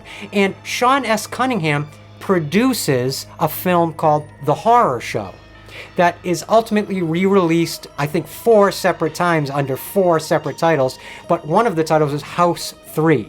Okay. Under the House series of films that Cunningham also produced. Yeah. Now, Cunningham himself didn't direct The Horror Show because at that very time he was directing another film from 1989, Deep Star 6. Right. Interestingly enough, the person who did direct The Horror Show was Jim Isaac, who later directed Jason X. And I believe that's also why Harry Manfredini was tied up, was because he's doing Deep Star 6 and I think some other films. But if you haven't seen The Horror Show, you have to see this film. Have you ever watched it? No. See if this maybe draws anything out of your memory. The two main actors and characters are Lance Henriksen and Brian James. Lance Henriksen plays the sort of straightforward detective, and Brian James plays what was his favorite role of his entire iconic character actor career. He plays this character called Meat Cleaver Max. What I think is so interesting about Shocker and The Horror Show being released in tandem at the end of the 80s is, to me, it almost seemed like Sean S. Cunningham, as a producer, and Wes Craven were almost trying to create brand new horror icons to sort of enter into the 90s. Yeah. Yet, neither of them really got much purchase with audiences. Nope. Shocker was released by Universal Pictures and did recoup like $14 or $15 million and was theoretically financially successful, but certainly didn't go on to any sequels. But if you haven't seen Shocker with Mitch Pileggi as Horace Pinker, or The Horror Show with Brian James as Meat Cleaver Max, you guys should check these two films out just to see how fascinatingly similar they are. It's very unusual, especially considering Cunningham and Craven had such a history together as creative partners in the past. So I just found that to be really, really interesting. Let's go through one of my favorite films of the 80s, Leviathan with Peter Weller by George P. Cosmatos. Yeah, which was always, I felt like, again, that like Deep Star 6 and this movie were very like similar. trying to and I think, be in the same vein. I think Sean S. Cunningham, ever the huckster, he had somehow known that Leviathan was sort of the more mainstream, big-budget version of this idea. So he was trying desperately to get Deep Star 6 out first. Because even though they're actually not very similar thematically, one, Leviathan deals more with like genetic, evolutionary abnormalities, and Deep Star 6 is more of a standard monster movie. But still, obviously, aquatic horror, very similar. I love this title. I've never seen it. 1989, Chopper Chicks in Zombie Town. Oh my God, it's a classic. Sounds like a classic. I love it. Let's pick a couple last ones here. Wrap it. Howling 5, The Rebirth. 5 was 89. Right? We have Chud 2. Okay. Bud the Chud. Yep. Now, I Classic. personally loved the first Chud. Cannibalistic Humanoid Underground Dwellers. Yeah. I think it was made by Larry Cohen, who made Q Quetzalcoatl, but I'm not 100% sure on that. But I don't recall a damn thing about Chud 2. Do you? I believe it's just very, very comedic. You know, there were a couple of films that sort of came and went in 1989 and have actually sort of ended up as sort of what I consider lost cult classics. One of them is Tobe Hooper's Spontaneous Combustion, starring Brad Dourif. Do you recall this film at all? Like a fire starter thing? It was very much sort of a spin on the Firestarter idea. It really... I can almost picture the Brad Dourif and the... Yes, and fire it's like I can remember the Fangoria magazine coverage of this Maybe, film. I wonder if that's sometimes when you're bringing up a film and I'm like, I can visualize some things. It could be from I'm that. from reading all those magazines back then. 100%. Oh my God. And so I just remember seeing this movie probably as a rental during the video store era, but I remember this film was a banger, and yet it never was distributed beyond VHS, as far as I know. It sort of died distribution-wise after VHS, and so a lot of people have sort of slept on this film. If you even search around online, you can't even really find it floating around, and I hope somebody out there, Scream Factory, if you're listening, look into the rights issues behind Tobe Hooper's lost cult classic, Spontaneous Combustion, because I remember it being a banger. Another one, lost classic of that era, that I remember loving in the late 80s and probably the early 90s, again, something I probably rented a lot, was this really cool film called I, Madman. I, Madman. Do you remember this film at all? Does that ring a bell to you at all?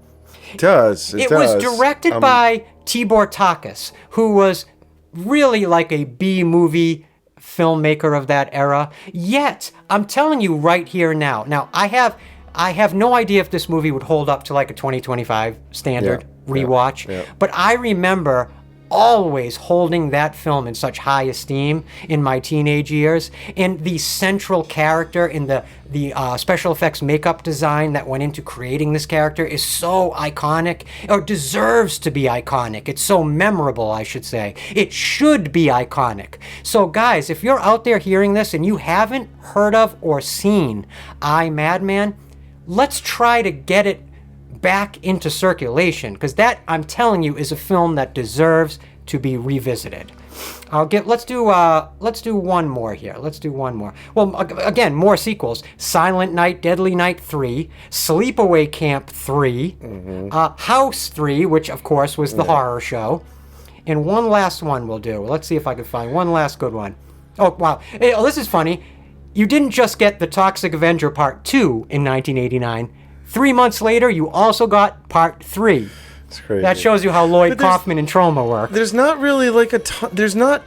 The horror landscape in general this year isn't spectacular. No, not at all. Like Stepfather 2 came out in 89. Yeah. And one last one. Anything else I've got here? Let's see. Anything else that looks interesting to me? Really nothing. Ooh, a movie called Skinned Alive. That sounds good.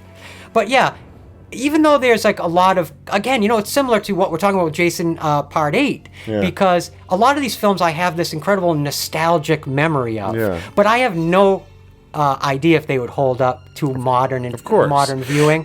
And that definitely happened with this movie for me. Like 100%. I had that with Friday. Jason Takes Manhattan. Yeah, I mean, I didn't have a sense of whether it was really like good or not. It was just sort of what I remembered. Again, I had seen it over the years, but would always, I guess, I walk away with always is inside of me are those childhood memories of it, and I don't know. I just didn't judge as harshly back then. I just had fun with it. I just watched it. It was weird, cheesy horror that was on. Yep. But now when you see it as a movie, I feel bad. I think I harshed on Rob Hedden a little too much, maybe in the beginning. No. I don't think so at all. I'm not saying I just think he was a first-time director. Enough said. Again, kind of. We'll get into more of this as we go through the film. Yeah. But I don't think a lot of these problems were necessarily completely Rob Hedden's fault. I think that he seems to have had so much enthusiasm actually Yeah, for the material. And when you look back over these films in the Friday series, there were the directors that seemed to have that natural connection to the material ended up with usually the best films. And I've seen a lot of the interviews with him where he will agree with a lot of the fans' Absolutely. criticisms. And, so he gets it. And And he's still very, very proud of his association. I was going to say, he, at the end of the day, got to direct a Friday the 13th film. Yeah. Like he always says, no one is going to be able to take that away from him. And, he loved making it. So, Look, say what you will. Hey. This may be one of the most memorable of all the Friday films in terms Everybody of kind of remembers it, mainstream appeal. And I think some of the imagery from this movie, some of what Kane Hodder brings to this film are the images that sort of pop into fans' minds a lot of the time when they think of kind of late era Jason Voorhees. So a lot of good and yes, a lot of bad kind of cool together in a cauldron that ends up being Jason Takes Manhattan. And like you said, you got to kind of take the good with the bad. And like we always say, when we watch these films to do our fan commentaries, what Joe and I try to do is we try to watch the movie from the perspective of imagining yourself in a crowded movie theater on opening night. That's what you try to do. That's what you try to put your mind into. So you're not just dismissive or of what the film is in its legacy. Yeah. Ultimately, we're giving our opinions relative to this whole series, not necessarily, of all film ever. I mean, we can all agree. Objectively, the franchise sort of went off its rails a bit, I think, after Part 6. Sure, yeah. Maybe even some would maybe claim after Part 4 or even after Part 5. Once we're resurrecting sort of over and over again, it changes a little bit. Yeah. But we can get into the details of the movie. Let's jump in. We're all here to watch this movie. Just first give our thank yous and thank everybody once again. Of course, all our subscribers, our listeners. There's been some wonderful interactions with our comments on both Spotify. I feel like we never really talk about our Spotify listeners and everything, but more and more and more we are getting comments over there. We have a solid group of listeners. We have some very faithful listeners that really only know our show from Spotify. Exactly. So we thank you. We love that you're able to enjoy these without a visual. Not that there's a lot to see if you know these movies, which I assume you do if you're listening to us to any degree. And I guess if you ever want, you can always put it on yourself at home while we're talking and yapping. But it's just so important to Joe and myself to always take a couple minutes right here at this point in the episode to really sincerely, just building on what Joe was just saying, just to really take an opportunity to sincerely express to every single solitary one of you listening right now that we appreciate you more than you will ever know. And no matter who you are, no matter where in the world you are right now, you have to know from our hearts to your heart, we love you and we sincerely thank you for every iota of the support over the years that you have shown to Joe and myself, to our show as it's developed and evolved. All the little hiccups along the way. You guys have always been so patient with us and so accepting. I mean, as we always say, neither Joe nor myself, we are not experts about the horror genre or about the Halloween movies or nightmare movies or Friday the 13th movies or even just movies.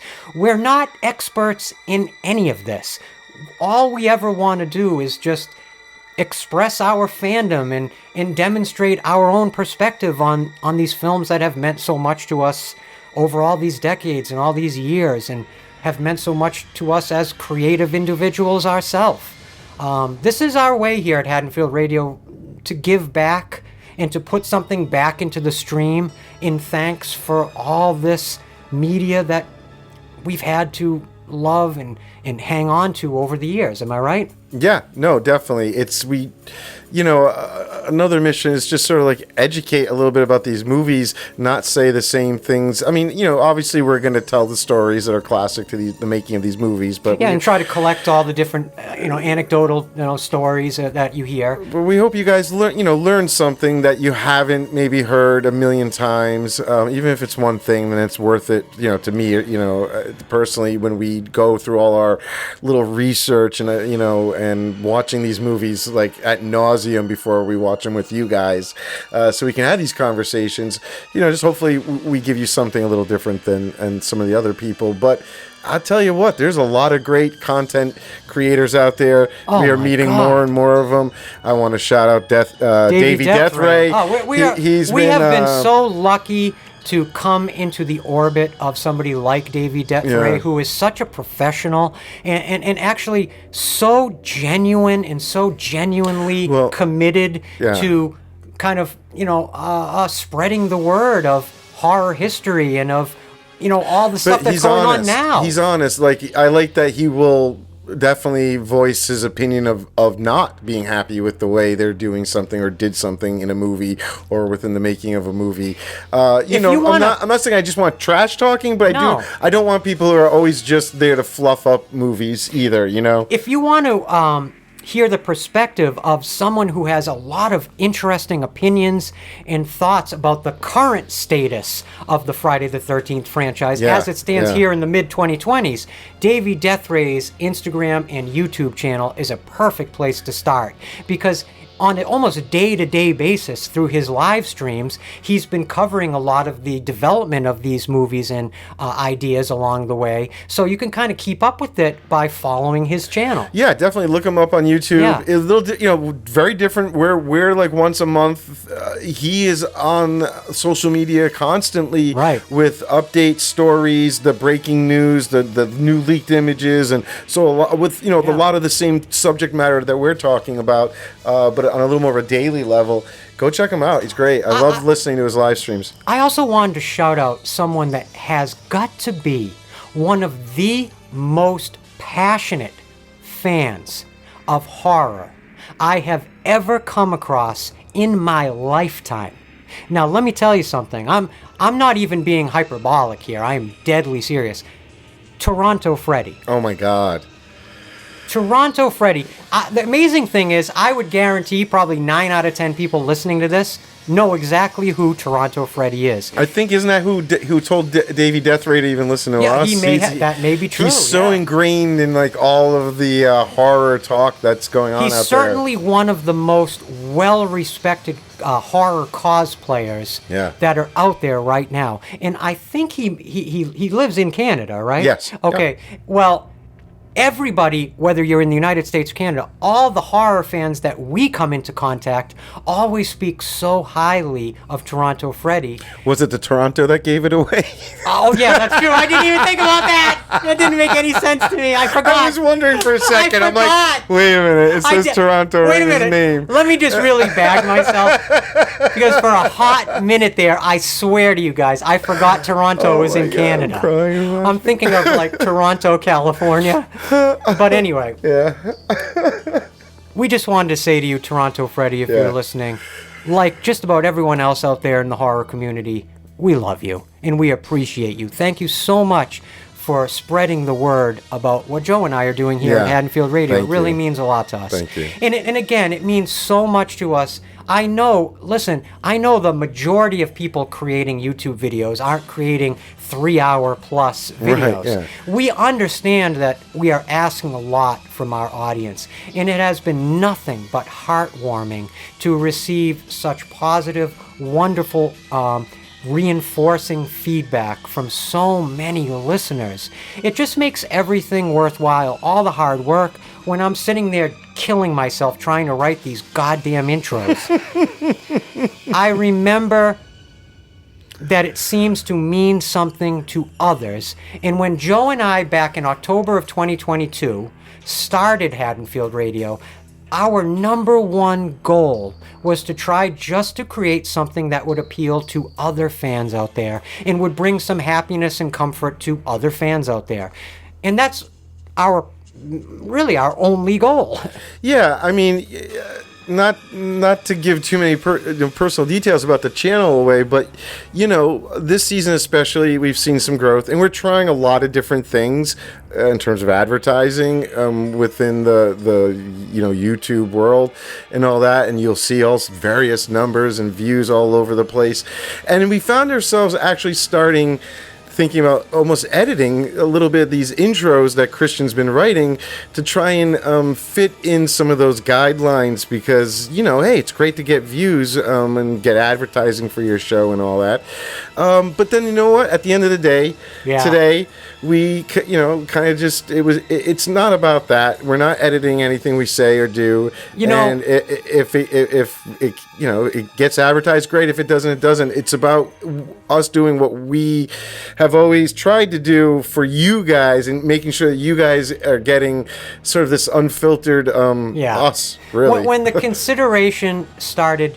kind of facing us, that we, like Joe just said, that we had the opportunity to consider maybe changing up the thematic content of our episodes, or changing up the storytelling of our episodes, again, like Joe said, to more fit what YouTube or their parent company, Google, sort of expect from you in order to, make money for those companies. Because I want to be very clear with you guys something. I know we've said this before, but just to have it said again, Joe and I do not make any we do not have any financial benefit at all from this show. Regardless of our subscriber count or our view count, we do not monetize things. Again, because it's more important to us to present these episodes to you exactly the way we feel they should be created. And if that means that we don't benefit from it financially, then so be it. The idea of editing our language or our content just felt so uncomfortable to both of us that we decided we're not ever going to do it. Especially with something like your intros, which have been growing, and we've been doing more work, and we've been feeling more and more proud of.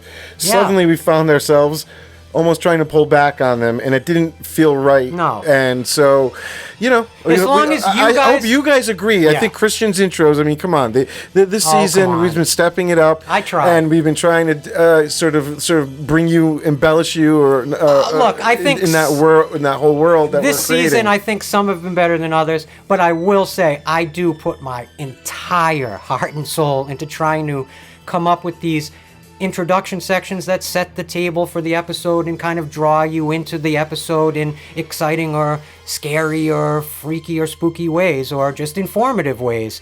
I've kind of fallen in love with trying to write a little bit. I don't at all consider myself a writer at all, but I try my damnedest to get it done. As long as you guys are appreciating it and having fun with it and enjoying it, I guess we'll continue to work with it and develop it. But if it gets to a point that it's something that you guys feel isn't working, just let us know. And that brings me to one final point. We always say this. If there's any single thing that we can be doing better to make this series more palatable to you as a listener, even if you think it's just something that you might like, let us know in the comments section. Because that's exactly how we grow. That's, what triggers us to make changes, if there are changes to make. It only revolves around what benefits you guys and what's going to be the best version of the episode for you guys. So if there's anything we can be doing to make this better, please bring it to our attention. That can only improve things for us. So yeah, I just want to always make sure Joe and I never, ever, ever are releasing these episodes from the position of, these things, we're killing it. Oh, yeah, we're killing it. No. All we want to do is create something that you guys can enjoy. That's it. As long as we're doing that and successful in that venture, then Joe and I are both happy. Again, if you're happy, we're happy. So let us know. And we love you. Thank you. Thank you so much from the bottom of our hearts. And I guess, unless you have anything else to add. No, we should get into the movie, I think. We're all here to watch, of course, Friday the 13th, Part 8, Jason Takes Manhattan. we have so much more still to talk about. It's going to be a lot of fun. I haven't even touched my fun facts sheet over here. Oh, we're going to have a lot of fun facts? Oh, we got fun facts. Come on. Ooh, I'm With very this one, that's all we got. I'm very excited. Maybe I should get the Art the Clown horn. Who knows? Oh, boy. Well, anyway, Yeah. we love you guys. And on the other side of this, we're going to be jumping into the movie 1989's the final Friday film under the Paramount Pictures banner, Rob Hedden's 1989 seventh slasher sequel, Friday the 13th, Part 8, Jason Takes Manhattan. Without any further ado, what do you think? Should we jump in? Let's do it. And here we go. The Paramount logo for the final time. Yeah, and there was the exaggerated sort of Jason mimicking the Oh, yeah, right. But they used Jason on it, you know. I love that, actually. Now, did you know, let's do a fun fact right off the bat. How about that? Should we do a quick one? You mean you have one? You have one to start with? I want you to go first. Okay, well, geez, let's start. Let's see what we can say. Did you know that this song that we're hearing here in the beginning... This was going to be my fun fact. Yeah, The Darkest Side of the Night, performed by Metropolis over the opening and credits. And that's because Rob Hedden actually wanted a song. He requested it to sound like Robert Plant. But do you know whose band this was? I believe this is Mullins. Fred Mullins' Fred band. Mullins, yeah. yep. I thought that was kind of interesting. He kind of gave himself an opportunity to showcase his own band. I love that. Mm-hmm. God bless him. And, you know, this whole opening, maybe obvious, maybe not so obvious, but they're kind of, it's just little, foreshadowing. These are all the places Jason's going to attack people later on. Some of these are the exact people he attacks. It's actually quite a creative, alternate opening idea. At least the opening beyond the music and the establishing opening credits, that gives the opening its own sort of personality. That once you've seen the movie and you go back the second time, you now know that these are exactly what you said. I do miss... You understand the danger. Like, they're kind of showing you it's dangerous ahead of time. I mean, look at this guy. He's walking down an alley. He's in a business suit, umbrella. Of course, he's asking for it. But, you know... There's the barrel the guy will get dunked in later. I feel so frickin' bad for this rat. Because clearly that's a real rat. Oh, yeah. And clearly, regardless of this being a movie set, you can tell that rat is absolutely pissed that somebody threw him in that bucket. Here's a funny thing. Watch the Asian man on the right. Okay. In a second, he's going to look right at the camera. Oh, jeez. That's always uncanny. Ready? Here we go. Yeah. Oh, my God. Oops. It was like he couldn't help himself. Yeah. Did you see that? He was sort of like he tried to resist his impulse, and he just couldn't help it. And another fun fact that the waitress in that scene is the director's sister, Peggy. Oh, wow. I did not know that. There you go. Fun fact. And, you know, of course, I think a lot of people are familiar with the famous trailer for the movie. Now, I came across a lot of kind of anecdotal information about the controversial nature of that trailer. Yeah. I will admit I didn't remember to watch it. So what is behind that? It's the, you're hearing the New York, I think, instrumental version. And it's a shot of the New York City at night, the skyline, and it kind of pulls back to reveal the back of someone standing, sort of looking at the city. And then all of a sudden the person spins and it's Jason, and the music switches to the, slasher hits. And it's very famous. It's very effective marketing, right? That description alone reminds me so much of my favorite movie trailer of all time, which was the Leatherface Texas Chainsaw Massacre 3 so-called Excalibur trailer. It's set up very similarly to that in the reveal of Leatherface, the way you just described the reveal of Jason in front of the New York City skyline. That trailer. But whose feathers did it ruffle? Well, I would say that one I think was okay. It was the posters that caused the New York, tourism board to deny it. But really quick, the fun fact about that trailer is that is not Kane Hodder. That was playing Jason in the trailer? In the trailer, correct. So he was not their first choice. I don't know if this is in that sort of window. They didn't originally go to him. It wasn't in his contract that he would get to play Jason after Part 7. And he found out through the grapevine that they were casting for it. Whoa. Stop. Yeah, it wasn't a no-brainer to just immediately bring back Kane Hodder? Well, that was Kane's thoughts. He kind of found out and went to them, and they were like, oh, we didn't think you had any interest. in doing it. And he was like, no, actually, I'm very interested in coming back. Oh my God. That is unbelievable. So he had to lobby for himself to kind of be brought back in. So I wonder if the trailer was just was made in that window before Kane was totally on board, and that's why it wasn't him in the no trailer. No kidding. Yeah. Wow, that's interesting.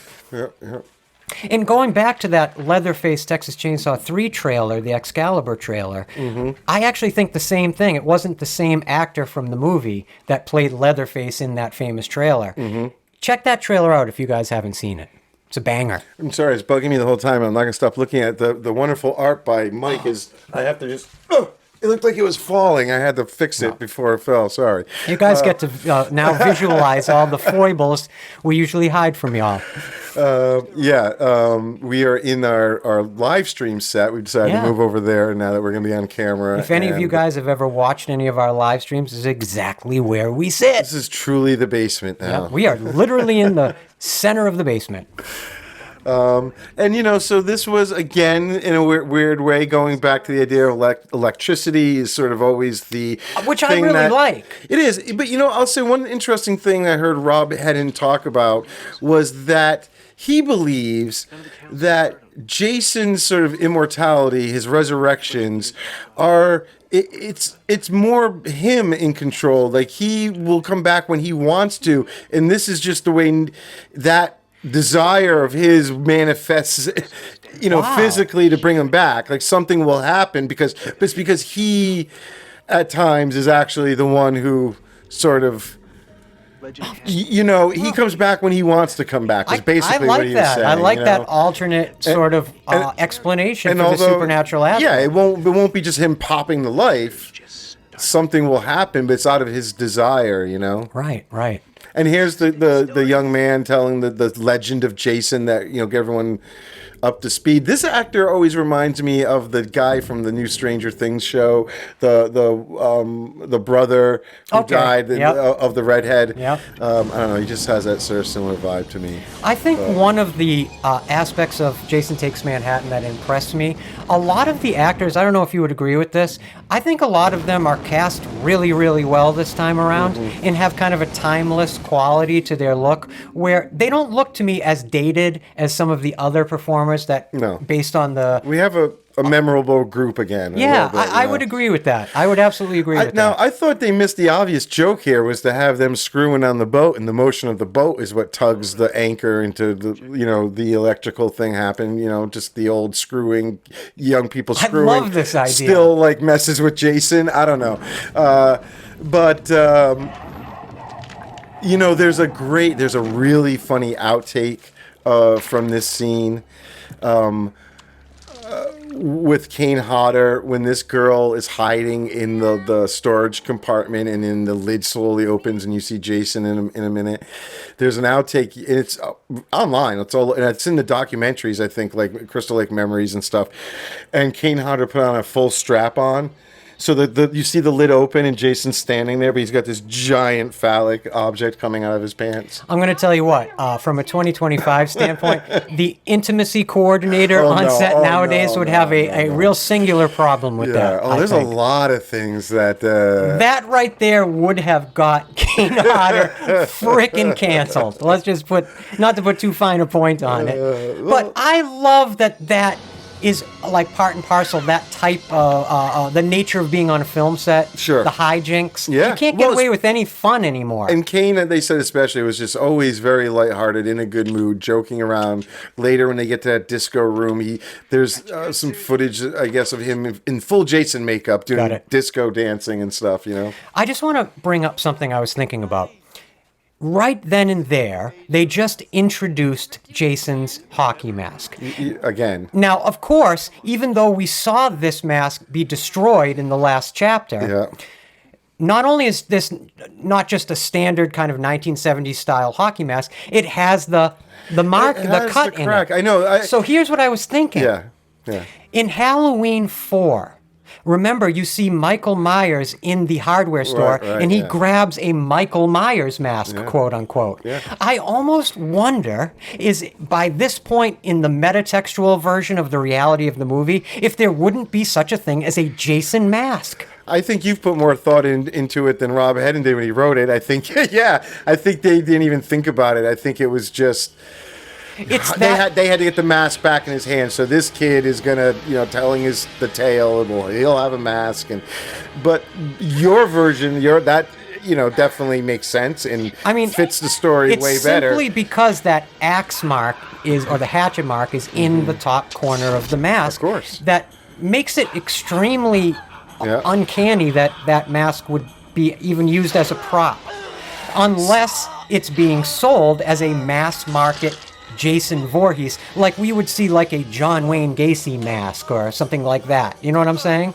A Jeffrey Dahmer costume. So in this scene, he's holding the harpoon gun there, and a lot of people are always thinking that's guts. Yeah, and it's not. There's part of that type of a harpoon gun. They use a surgical tubing, and that's what they use, or you're seeing there. I just want to say that I've always thought in my memory that those were the guy's guts. Yeah. But I saw on YouTube James Janis in Dead Meat. He just this month when I was watching his video preparing for the episode, and he brought that up, that's part of the gun. And clearly you see it that it is. That was very enlightening to me. I did not realize that. Kane talks about how a lot of people bring it up to him, and he's like, no, those aren't guts. But no, that scene was cut down. You did originally see a little more of the stomach being pierced and all that, and this was another victim of the MPAA having them cut down, all the deaths. But and this is the shot I was talking about earlier where Kane was pranking the people there. Oh, right here. Right. And he had a just giant phallic thing coming off him. Anyway. I just want to say real quick. Yeah. I think the Jason design for Part 8 is really, really cool. When you saw him just a minute ago walking across the bow and you see him in profile, I just love the way the costuming is applied and designed. I love the mask. I love the gloves. I love that he's perpetually soggy. That's a weird thing. I feel like it works until he gets into like New York, and then it's almost distracting. You're like, why is he? Can I give you another alternate thought? Yeah. What I was kind of wondering about and thinking about is, since Jason is now clearly much more of a supernatural character, perhaps in that he sort of teleports all during this movie and during his kills, he ostensibly teleports. Yeah. I wonder if manifestationally, the way Jason looks, the watery look, isn't part of how he's appearing to people almost like in a ghostly or as like a specter way. Part of his curse from the Crystal Lake. He's just and I'm not really explaining myself very well. I know what you mean, though. I know what you mean. It's just, it's part of his like the creature that he is now, right? Like water is so much a part of his identity. Yeah. That it basically just appears on his body. It's like part of his clothing is just wet. I mean, granted, he did just crawl up out of a lake. It's like the thing that killed him, initially in life is always like elementally now connected to him. Yeah. And to me, it has a very kind of anime quality, like that type of characterization element. I personally like thinking of it that way. I don't know if any of you guys think of it that way, but so this guy, obviously, he's sort of the crazy Ralph character of this film, and done on purpose. Again, you're going to see that Rob Hedden, in his desire for this to be a bookmark to the original film, just deliberately tries to do a lot of parallel things, like having a crazy Ralph character. Well, I wanted to say one thing I think Rob Hedden does very well in this movie is capturing the actual visual look of the earlier sequels, especially like the first, second, and even third film. I think the palette in a lot of the shot choices, but it's really, to me, it's in whatever you would call this era's color timing, where I think it looks very much a part of some of the earlier sequels, like stylistically, and I think that works to the advantage of the film. What do you think? No? You disagree? Am I full of shit? I just feel like it's Canada. It's just got that feel. It's the mountains. Right. I mean, why would there be mountains in New Jersey? I'm trying to help them out. I know. So this boat... God bless him. Rob, did have bigger visions of more of a cruise ship type of thing, and they had a different boat planned to use. In 3 days before shooting, the boat they were going to use got ripped out from them, and they kind of were given this much smaller, less grand boat, which you'll notice they never shoot. You never see it from end to end. You know, it's always low shots of one end or the other to make it look big and grand. Yeah, and you're right. You never get a real sense. And later, when in the storm, and there's, you know, a really kind of cheesy model that was used for a full shot of the boat. And it's named Lazarus. I love this. The resurrection of back from the dead. It's actually the first thing that really called out to me, catching up on this movie again, is that the boat is the SS Lazarus. Yeah. That has to be purposeful, obviously. Oh, yeah. An allusion to Jason's resurrection quality. Yep. However, like I mentioned earlier in the episode, to quote Thanos from Avengers Endgame, no resurrections this time. And I'm telling you, in my mind, it is because when Jason meets his demise at the end of this chapter, he does so away from his sacred, cursed Earth. Like the way Dracula always has to return to his home soil. Even when Dracula is taken to Carfax Alley, he has to bring all this soil from Transylvania with him. So this whole boat, sequence, storyline, a part of what he was sort of homaging was Nosferatu. There you go. The mysterious, ghoulish figure slowly wiping people out on the voyage. But it was also Das Boot was also supposedly an influence for them to do it on the boat. In part 6, I think we talked about the idea of connecting Jason to a broader horror history, like Frankenstein, like the Viking stories of the Revenants. I like any additions to the lore and the mythology that does exactly that ties Jason into kind of a grander scheme outside of just this series of films. I don't know. See, I was just about to say... And that idea of kind of positioning the Lazarus almost as like the Demeter in the Dracula or Nosferatu myth, I think that's really cool. Maybe if they had pulled it off better, but I do think it was kind of a mistake to go at this saying, like, we're sick of Crystal Lake, let's get away from it. I mean, it's just that it's too ingrained into what Jason is to totally, I think... Well, doesn't it speak to that argument or that conversation we've come back to so many time and time again over the seasons of whether or not you can ostensibly remove these characters and you can take them out of their established milieu and place them in a new kind of narrative, new storylines or ideas and still make the character viable. Well, this might have been a lot more successful if we had actually gotten Jason in Manhattan or New York. Let's face it, the movie, 1/3 of it you get with him actually in New York, and it's really even not New York a lot of the time where they filmed, and you can kind of sense that. They only shot in actual New York City for 2 days. So I think if we had actually got a Jason in New York for a bigger chunk of the movie, and maybe some of his original ideas were pulled off. Again, I don't think, even if they gave him the money to do it, I don't want to keep saying it, but I just don't know if he would have pulled off those big ideas. Well, here it is. Well, but the biggest problem here is that we're trying to say that a lake is connected to the ocean, and they admit that they didn't have any sort of reasoning for it. You can right now today take a boat from New Jersey to Manhattan. Yes, but not Crystal Lake. Jason shouldn't have been able to ride that little boat out of Crystal Lake. There's no... Okay, I see what you're saying. You know what I'm saying? That part of it, yes. And even they say, we just said, oh, well, like, hopefully they won't notice, smoke and mirrors, we're just not going to address it.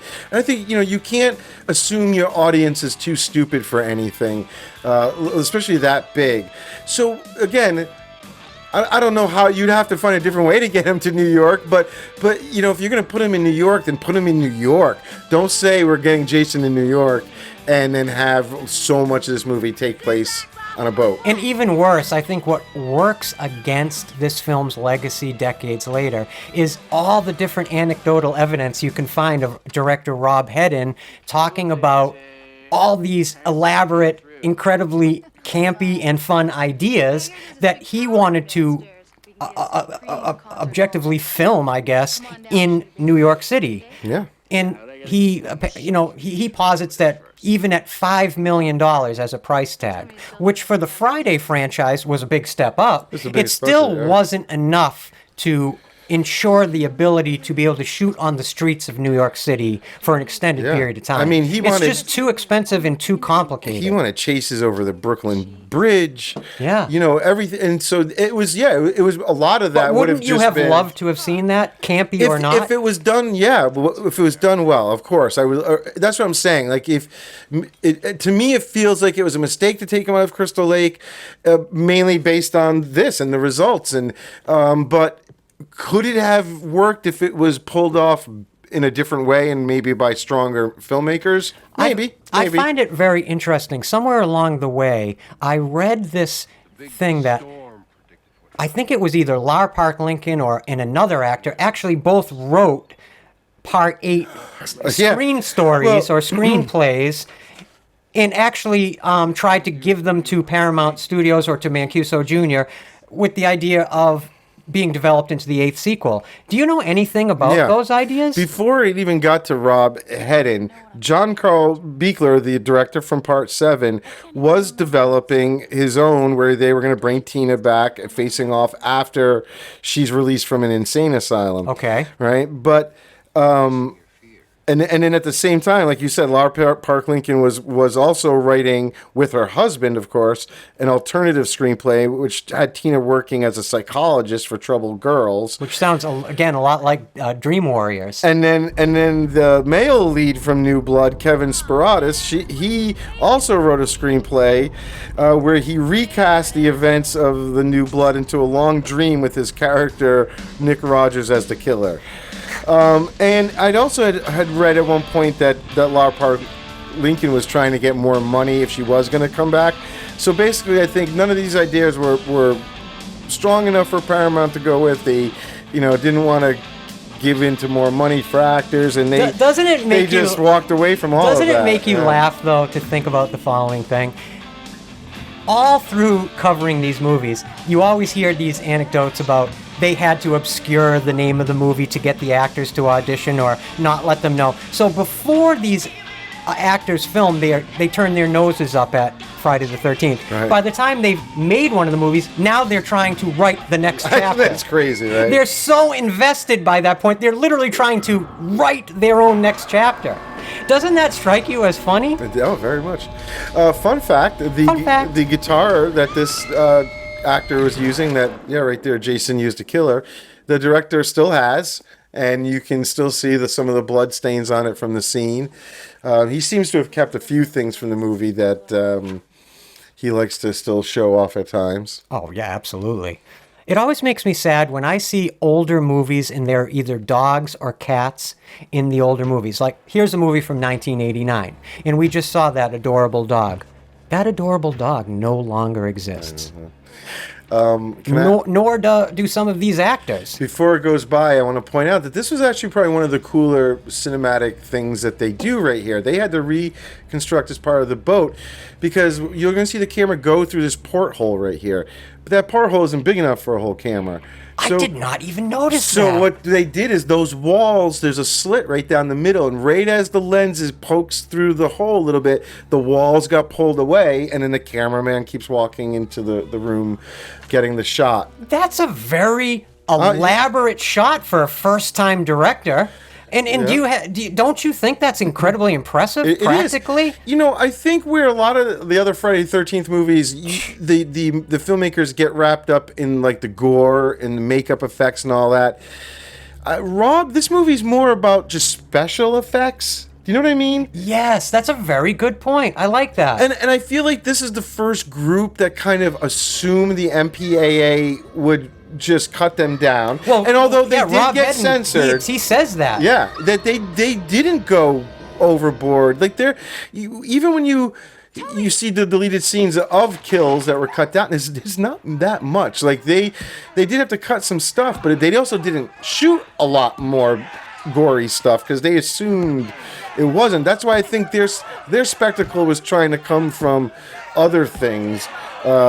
Jason getting electrocuted, rotoscoping, and the giant or the model of the boats in the storm, and even later it gets deleted, but they made a giant version of the Jason head that we'll talk about later. And I'm really surprised that's not focused on more in terms of the legacy of this movie, because the way you just described that is actually like the best I've felt about this movie probably this whole month. Is thinking of it through that prism, you know what I'm saying? Yeah. And what it was making me think of is the legacy of the series going back to part 3, in the ingenuity on a budget that Steve Miner and his teams had to do to create all these really, ostentatious 3D effects. Yep. Which again, all very pragmatic and practical, have to be done on the day, on set, and perfectly. So again, I love that. I love that. And on the left there is, of course, Kelly Hu. This was her debut film. She was well known later from X-Men 2 and Scorpion King, but this was her first film. Yeah, there you go. The first cut of this movie was like 2 hours long. There were a lot of these other little storylines going on that he cut down, and a lot included those two characters, the two female characters we just saw. I wanted to bring something up. It just occurred to me. I guess when they were originally, even like getting ready to shoot this film, it had a completely different title that I think was Friday the 13th Part 8, Terror in Times Square. Okay? Okay. Even stranger, in that original screenplay, they wanted to kind of obscure from prying eyes that this was a Friday the 13th movie, so they called it Ashes to Ashes originally. Another David Bowie song. Right. Yep. And even weirder, every place that the screenplay would say the name Jason Voorhees, they replaced it with another name. And I think it's such a weird name, and it was Ethan Dearborn. I didn't hear the last name, but I heard Ethan. And there was also a third title because... Before it was Jason Takes Manhattan? No. Fake title. So the Ashes to Ashes was out in like call sheets and things like that. But when you got a script, it was labeled Burial at Sea. Ooh. That's cool. They were going hard to try. And it was, in fact, it was so hidden that the actor who plays, So V.C. Dupree, who plays Julius, he talks about, like, he wasn't made aware that it was Friday the 13th. Like, he bought these fake titles. Then he sees these other actors he knows that are like, can you believe it? We're doing a Friday the 13th movie. And he's like, oh, sorry. I guess we're not in the same movie, actually. I'm in this thing called Burial at Sea. Oh, my God. It's weird that the secrecy, right, that they went through. That nonstop obfuscation that we talk about I think literally every episode this has happened. Yeah. It's like a tradition in the development of these sequels to obfuscate everything there is to think or know about the film from the people that are going to work on it. It's extremely bizarre. I understand using fake titles, Star Wars, Blue Harvest. Yeah. A lot of people there's a long tradition of that. But the levels that the Friday franchise goes to kind of dupe the people that are going to be participating in the making of the film never ceases to amaze me. And also, I want to say one final thing about the name Ethan Dearborn. Okay. Somebody should now take that name and create a new horror-like slasher character with that name as sort of like a deep dive, homage back to Jason and back to this era. Just a thought. You can steal it if you want or throw it away. It's up to you. Did you know that Lisa Wilcox from Nightmare 4 and 5 fame auditioned for this film? Really? Yeah, like right before she, I guess, would get the parts for Nightmare on Elm Street. I would imagine that's because a lot of this age group of actor was probably auditioning for just about everything all the time. Yeah, and they didn't know it was Friday the 13th that they were auditioning for, right? Yep. So, what can you do?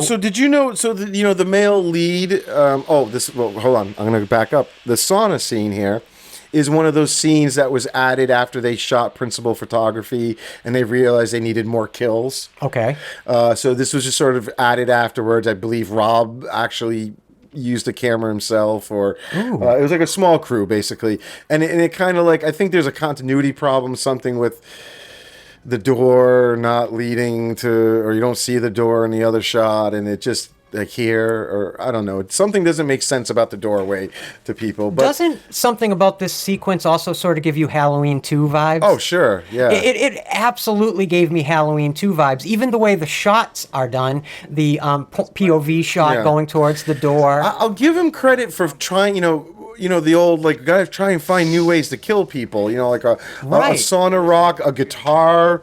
These are some new things. This movie also later, when he kills Kylie Hu, it's the first time Jason just straight out kills somebody by strangling them.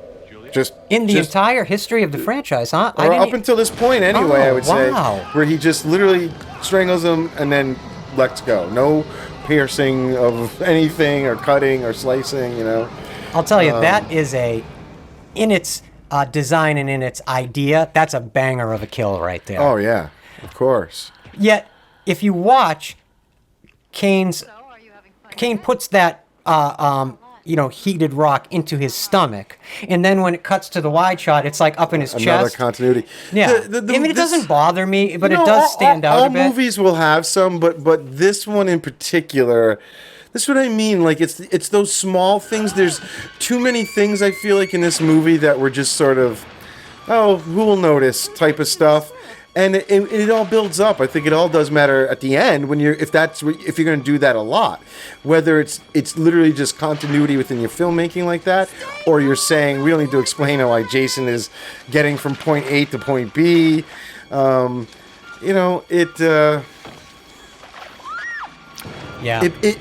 adds up. Yep. I feel like, Now, all right, can we bring up young Jason for a minute? Please do. What am I not getting something, or does this go back to just them not caring about continuity? Why sometimes he have makeup on that makes him disfigured, and sometimes he's just a boy?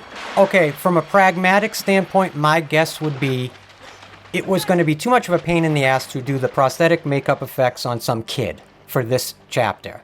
And so they try to use, if you look at the way the water is reflecting on the kid's face, it's almost like they're making it so wavy that they're trying to sort of just make you not think about looking for it.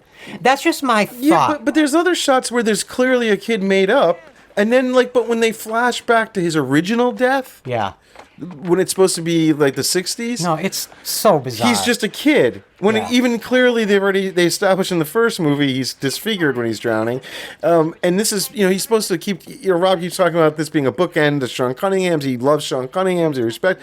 Yet there's this huge.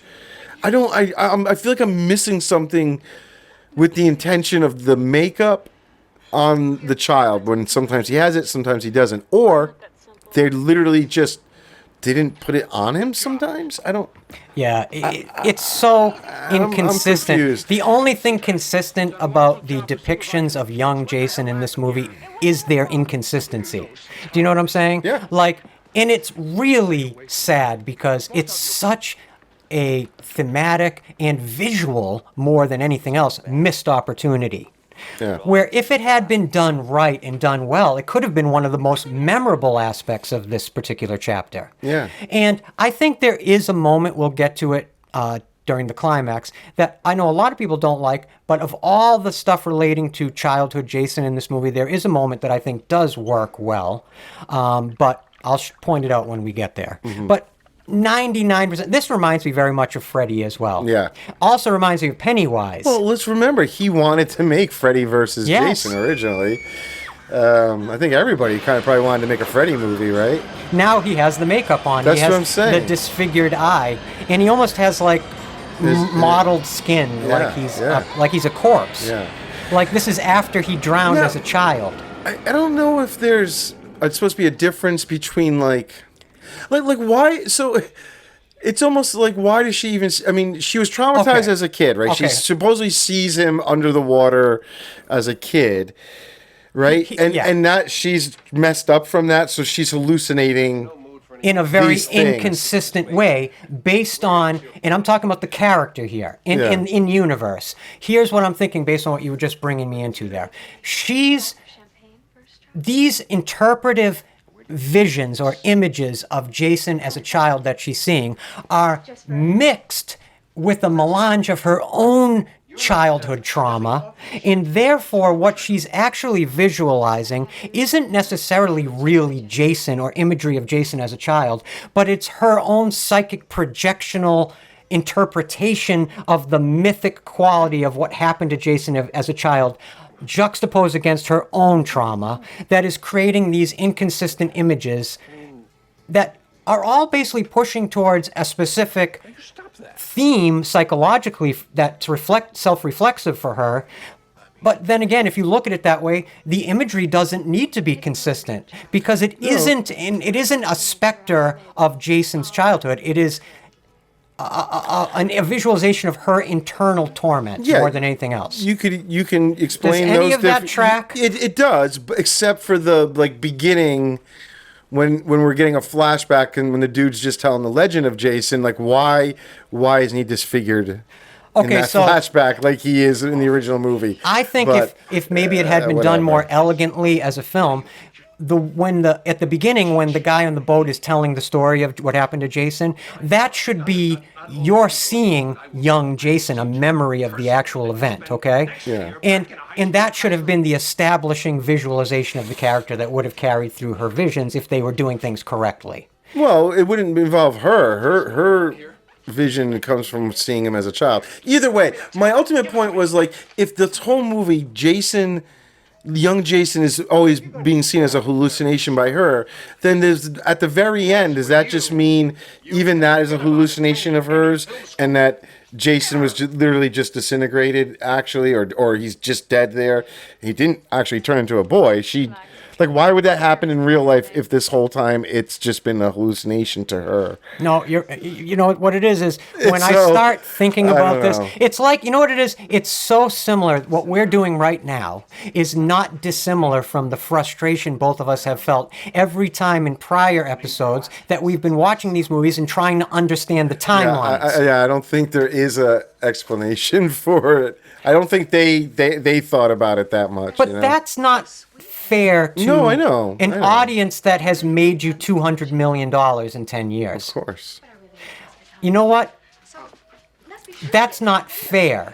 You should be taking the time to create these films in a way that directly benefits, at the very least, the audience that has been there all along throughout that decade paying to see these films in the theater. I think these filmmakers by cutting these corners, you're only hurting the audience. They're assuming we care less than we do, or we're not as bright as we are. There's the model shot.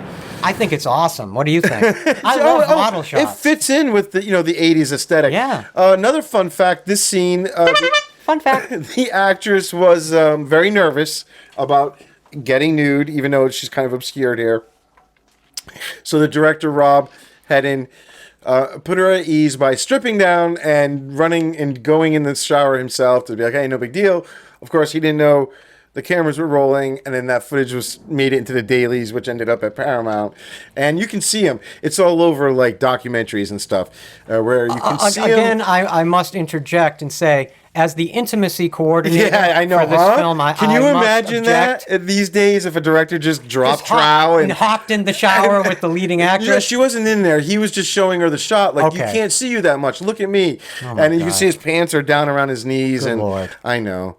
It was a different time. Again, I say, as anyone who's ever worked on a film set knows, one of the only things that keeps people relatively sane when making a movie are the hijinks that go on a set. If you're going to cut all that out of politeness, then what are you doing anymore? This scene too, there was what they cut out. It's a pretty cool shot. You can easily see it online, where this actress had these mirror shards just sticking out all over her. And of course, the board said no. You know, when I was can't do that. watching this sequence this month, you know what occurred to me? When I was watching the way Kane performs this scene, I got this impression that when Jason actually punches and smashes the window, or the glass of the mirror, I should say, it's not about I need to create some sharp implements for myself to kill this woman. I think it's because he immediately is basically either repulsed, shocked, or horrified by his own reflection suddenly. Oh. He's sort of if you look at the way Kane plays that scene, when Jason turns and his reflection is in the mirror, he immediately strikes the glass. And then when you look at Kane, he starts looking down into the sink, and it's like Jason realizes, oh, wait a minute, this is a sharp implement now. Now, I could be way off on that, but that's just my interpretation. Did you see how ridiculously slow Jason just took that weapon off the wall? Yeah, but it was like, it was just...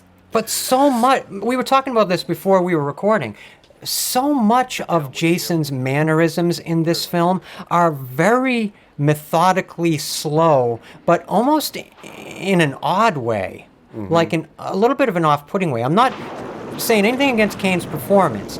It could very well be in the way that he was directed. Right, yeah, of course. I mean, I think you have to... It's on a boat. We're in a confined space.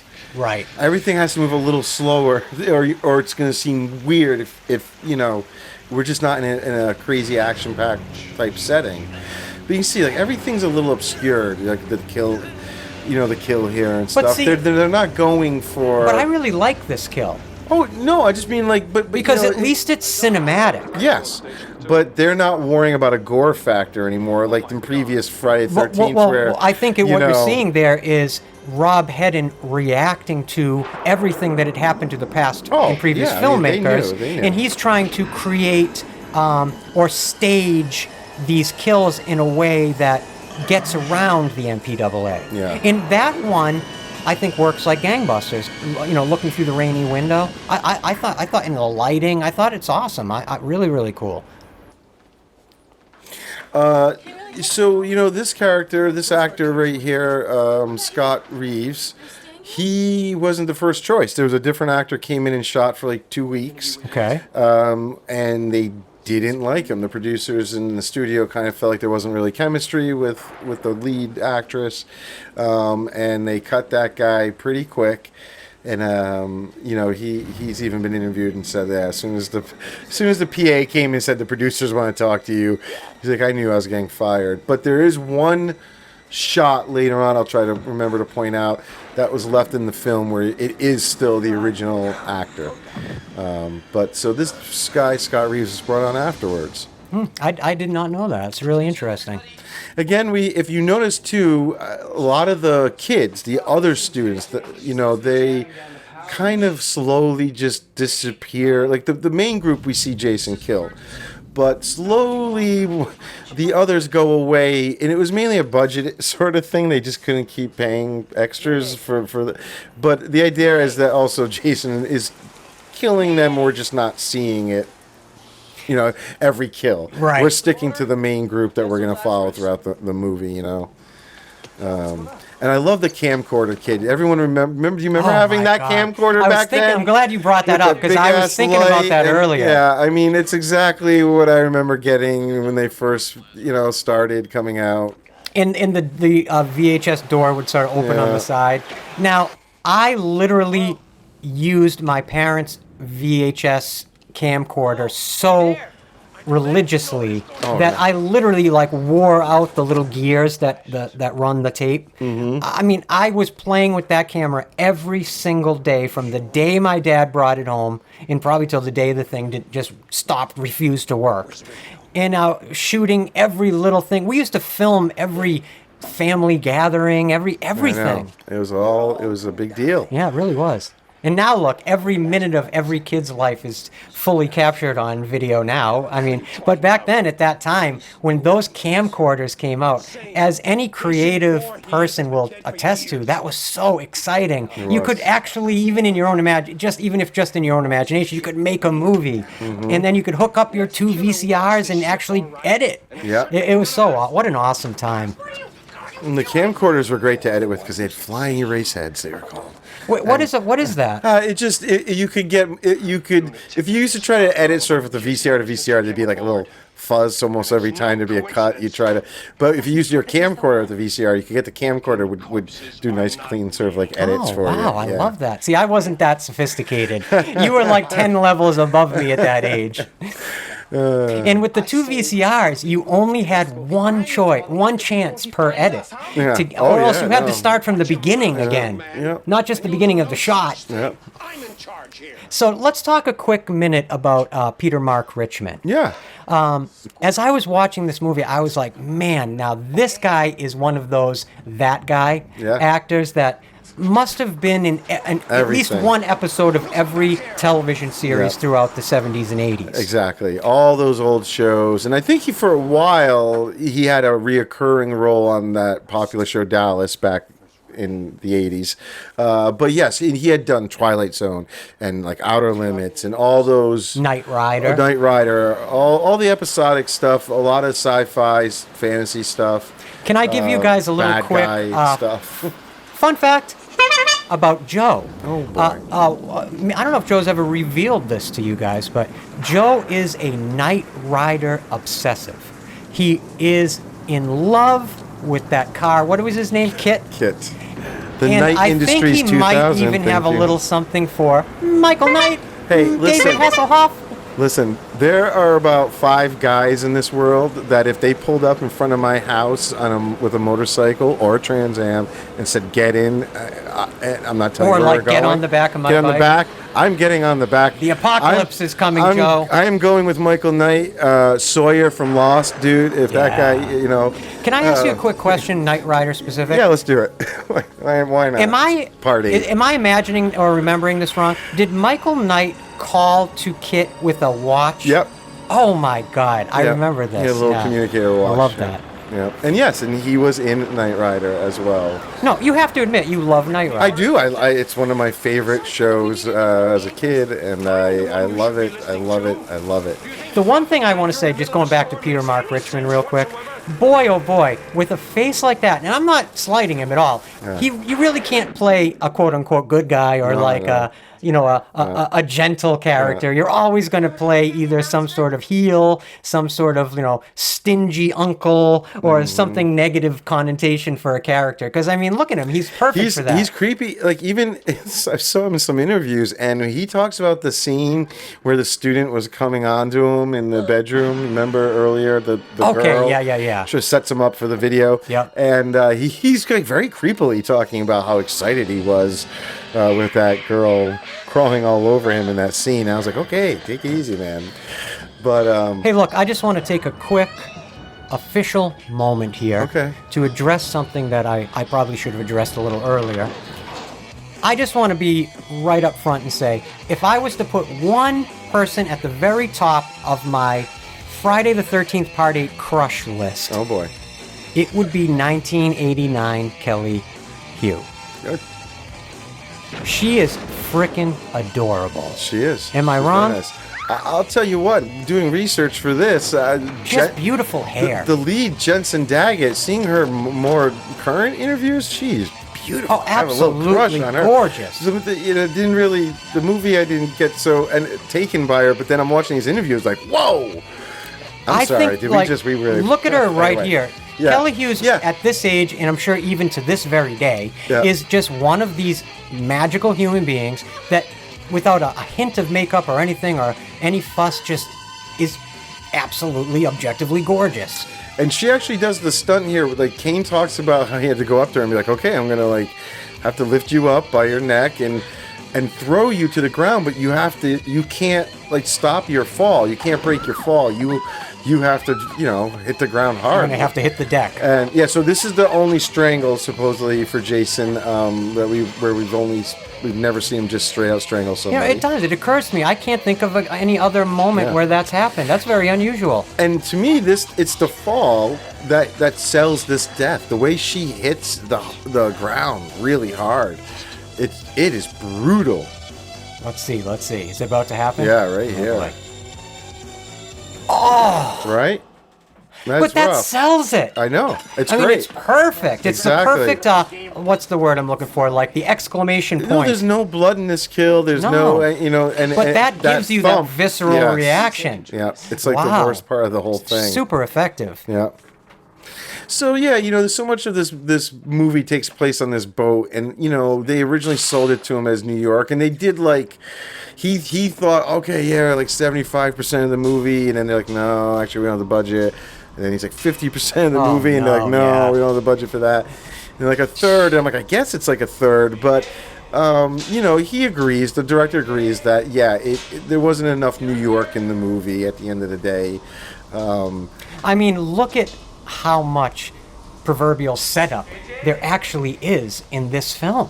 When you really look at it structurally. We're almost an hour into the movie. Literally. And we're not in New York. We're 10 minutes shy of an hour into a 100-minute movie. Right. The title of the damn movie Exactly. is Jason Takes Manhattan. Yeah.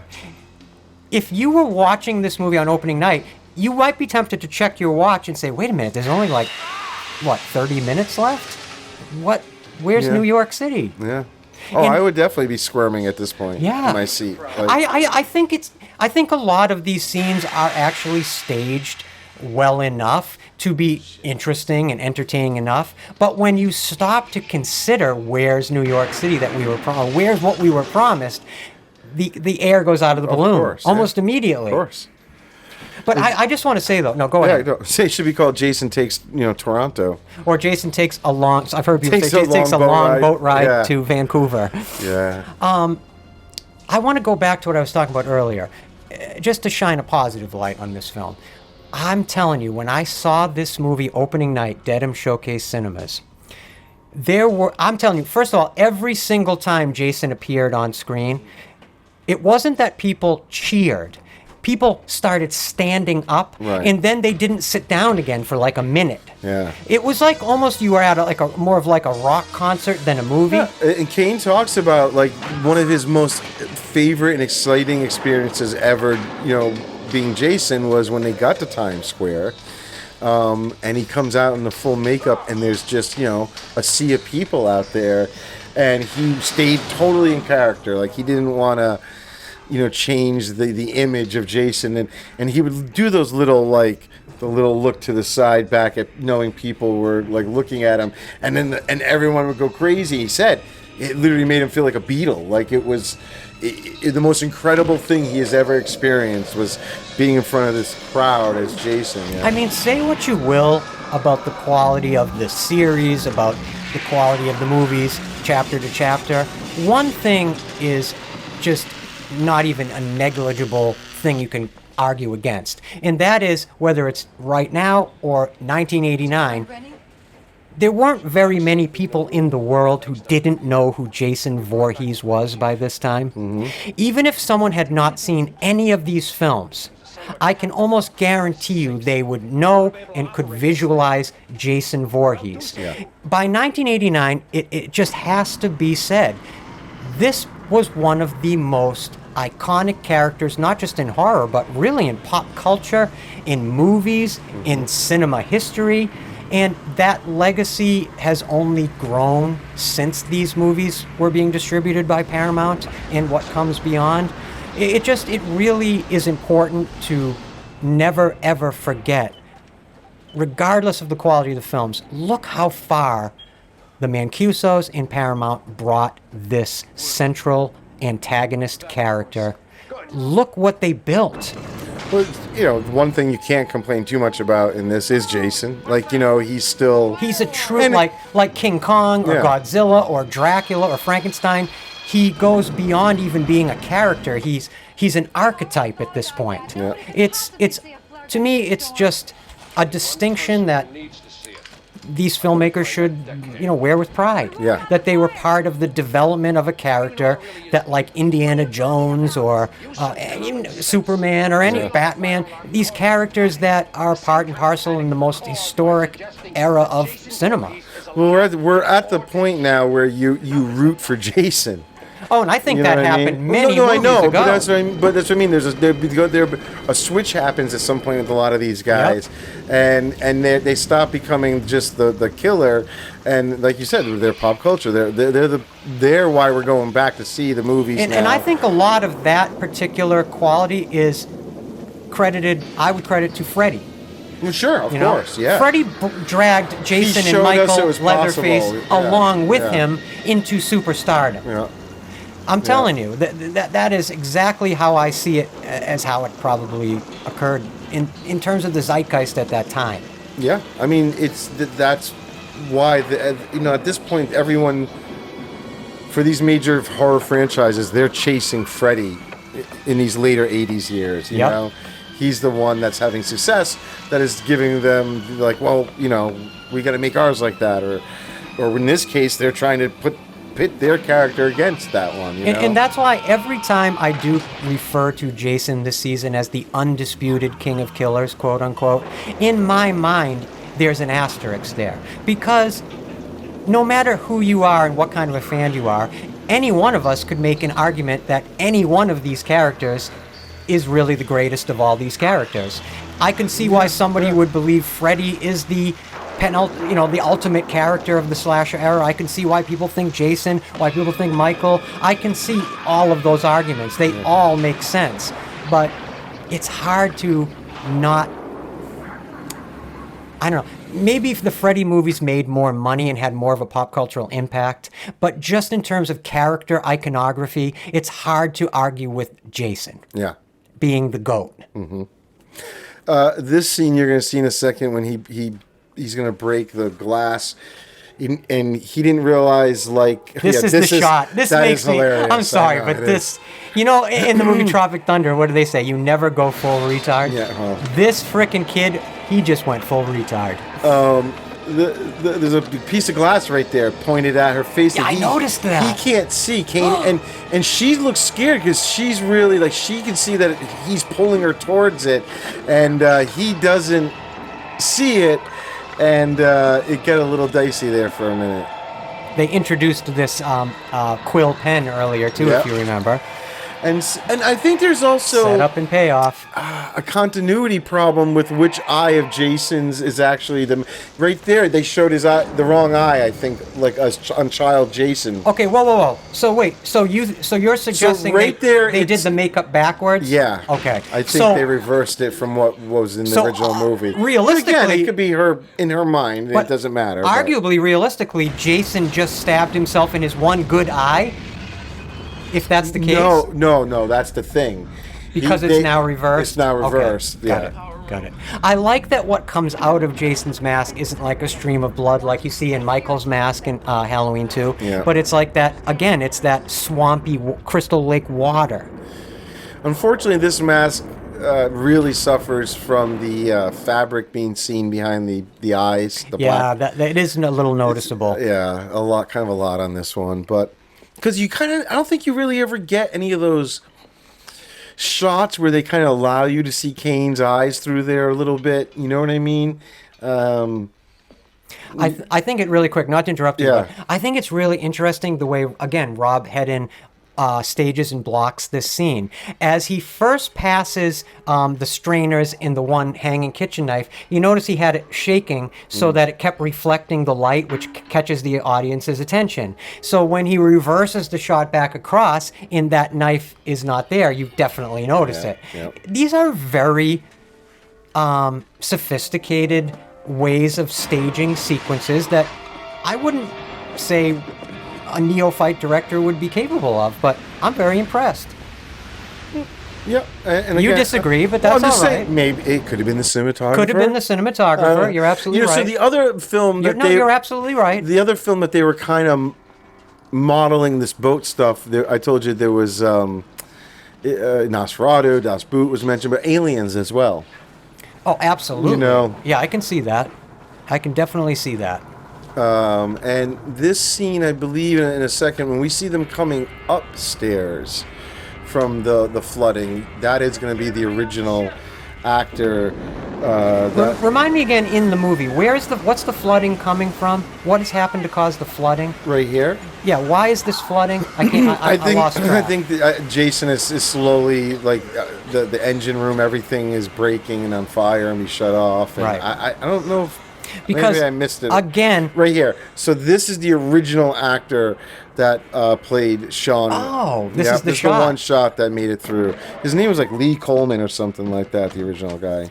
I just want to say, Yeah. again, going back to some of these odd ways I try to visualize what's going on in this film, I like to think of the fact that all this flooding and water is coming in as Jason is gaining his power again. You know, he's gaining his control over this particular environment. And water, if you notice, it doesn't really look much like ocean water. It again looks like swampy, dark water that I associate more with where he was in Crystal Lake. Yeah. But so is it more of like something connected to that supernatural side of things? I don't know. No, I think the boat. I think if you really follow it, you'll see that it's because the boat is being sabotaged by Jason, or in the fact that he's killing everybody and people. There's no one to run the boat, and they drop the anchor and the whole thing. This might be the most reaching I've ever done in any episode of Haddonfield Radio. I said that I have to journey, say, you know, I'm freaking exhausted from all the reaching I've been doing this hopefully episode. they meant this. No, and they filmed a lot of the water stuff in a giant tank that was an old oil tank. So the water was a little yucky. The actors talk about like they would literally have like a little bit of a film on them. After being in this water. That absolutely disgusts me. Yeah, this whole thing was a little rough. But hey, they put that poor rat through it, so they can suffer through it. I love that shot. That is a great one. It's an incredible shot. The actor who V.C. Dupree, who plays Julius, who's going to pop up here in a second, he even like hit his mouth, his gums on the rowboat coming up. And, Ooh. Yeah, it was, this whole thing they talked about was kind of rough to film. And then again, Rob, you hear him say like, well, how does Jason get from being on the boat to New York? And they just said, we'll leave that for the audience, right? You don't always have to explain everything. Well, if Jason can teleport, maybe they can teleport too. I love the idea. This boat is burning and sinking, so either he rides it out, or at some point, it would be great if they did a beautiful shot of like Jason doing a swan dive off the bow of the boat and into the water. I just imagine him literally walking along the bottom of the seabed to New York. But I don't know if he can. What a great shot that would have been. I don't know if he can drown. I'm very confused about. You know what that would have reminded me of? You hear him breathe, but I don't know if he needs to breathe. It would have reminded me of Lucio Fulci's Zombie. And I think it's that film where you see, because the zombie fights the shark. and in one sequence, you see them crossing a waterway by walking across the surface of the bottom of the water. Wasn't there the later Romero zombie film too, where there's like the army, and they're all under the water, and then they start seeing them come up. Yeah. Oh my God! Wouldn't it have been a cool thing to see Jason just strutting across the floor of the water, like again, totally supernaturally connected to his environment, connected to that water environment. So he's almost like at home. I would have loved to have seen that idea you just brought up visualized. And I also wanted to say, when V.C. Dupree jumps up out of the boat, I love that sort of reverse of the expectation that Jason always does that. Yeah. So that's also fun. I mean, it's fun. It's just a fun sort of reversal. Hey, I think you have to just have fun with this movie if you can, because this dog looks frickin' traumatized. So this dog is named Toby after a dog that Rob Hedden had. He just used the same name. I want to pretend he's named after Toby Hooper. Perhaps. I'd like to revise history. Okay. Well, on the commentary, ignore when the director says. Forget what he just said. Hold on. Fun fact, revisionist history. Fun fact, revisionist history. So anyway, did you know, Joe, that dog that's in this film was actually named, what was it again? Toby. Yeah. Oh, yes, of course. Because he was named after the director Toby Hooper. I did not. Thank you for clarifying. Found that one in my research. So all this footage, the nighttime footage here in the rowboat is literally just these actors with the cinematographer and the director. They are actually in the bay. There was a boat nearby following them, but they were just out there. The actors were really the ones rowing it. They shot this from that boat, the Statue of Liberty. So this was just really them out in a little boat all together shooting this. It is exciting here, though. You do get that little goose of energy. We're finally here. Seeing, of course, this iconic symbol of New York City. Yeah. I love that. Yeah. And there are the Twin Towers. I still, to this day, 2025, it gives me such an uncanny feeling to see those buildings in films that were made before 2001. Yeah.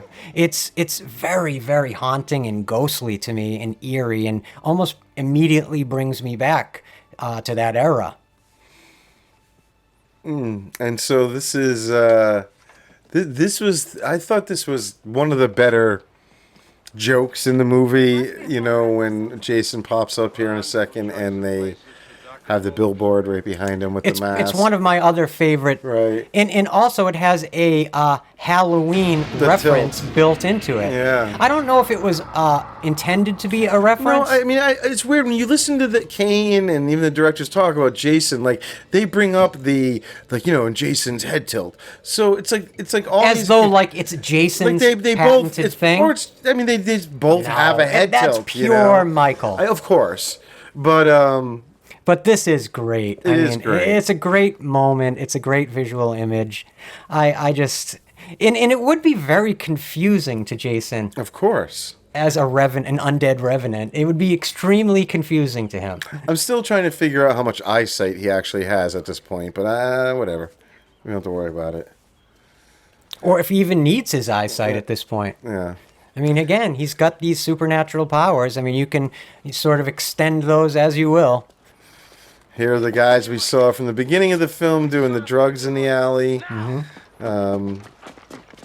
It's all coming full circle now. It's all paying off. And to me, right? when I was watching this, catching up to do this episode, these characters remind me so much of other characters from Friday the 13th films where you have very sensitive actors trying to portray tough gang members. How many times have we seen that in these? And it's always campy and gaudy. Yeah. And nearly ridiculous. But you've got to love it. It makes me smile. It's like it's the least... Friday the 13th as a series contains numerous examples of the least intimidating and threatening gang members in movie history. Yeah, they do. And like the oldest looking high school students all the time, these are supposed to be, newly graduated kids, and they look like, they're closer to 30 than 20. Although the lead actress there, Jensen Daggett, who plays Rennie, she's one of the few. She's only 19 here, and it's one of the few times they actually got to have a teenager playing a teenager. Wow. Yeah. Hey. Do you start to feel, and we've talked about this in covering prior movies, not just in the Friday series either, but these types of scenes that are sort of like in these transitional periods in these movies that are clearly stretched sort of to pad the runtime of the film a little bit. You notice these last few scenes have kind of been stretched to their very limits. And I think it is just to add a little bit of... Even though this movie actually has a pretty long runtime for a Friday film, which I think was 100 minutes. Yeah. The scene we were just talking about with the mask when he comes out from the dock, the billboard. Yeah. Originally, and I think you'll appreciate this from Kane, he was going to come up out of the dock and there was going to be a dog that wouldn't stop barking at him and he was going to kick it. And so Kane said, no, Jason doesn't do that. I accidentally credited that fun fact to the New Blood last episode. Right. And I'm really glad you brought it up because I wanted to apologize for that. I mean, when you're looking and researching all these movies, things get messed up. I'm 50 years old. My brain barely works. So I credited that anecdote to the New Blood. Apparently it's from Jason Takes Manhattan. Yeah. Right? Yep. Wow. Yep. I still love it. I love that Jason does not abuse animals. I love that. It's one little edge he has in my heart over Michael, who's just horrendous when it comes to pets, especially. Horrendous. I mean, Michael Myers literally eats dogs. He's got to eat something. He ate a rat in, I think, Halloween Resurrection. He ate half of it and just left it there to die, half eaten. This is kind of a rough Heartless. scene when you really think about it. And look how long the it's forced going on. drugs, it just, It is very, it's a little dark. yeah. For what has thus far been a little bit more of a, not campier for lack of a better Right. word, but you know what I mean? A lighter Friday. To try and give her, and I love it. In some weird way, Jason just saved her from this guy. You know what I mean?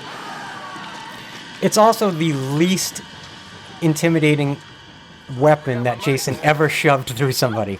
I was actually blown away that what is it, hypodermic? Is that the word? needle, That yeah. syringe, for lack, syringe, because I don't know yeah, any yeah. medical terms, didn't break.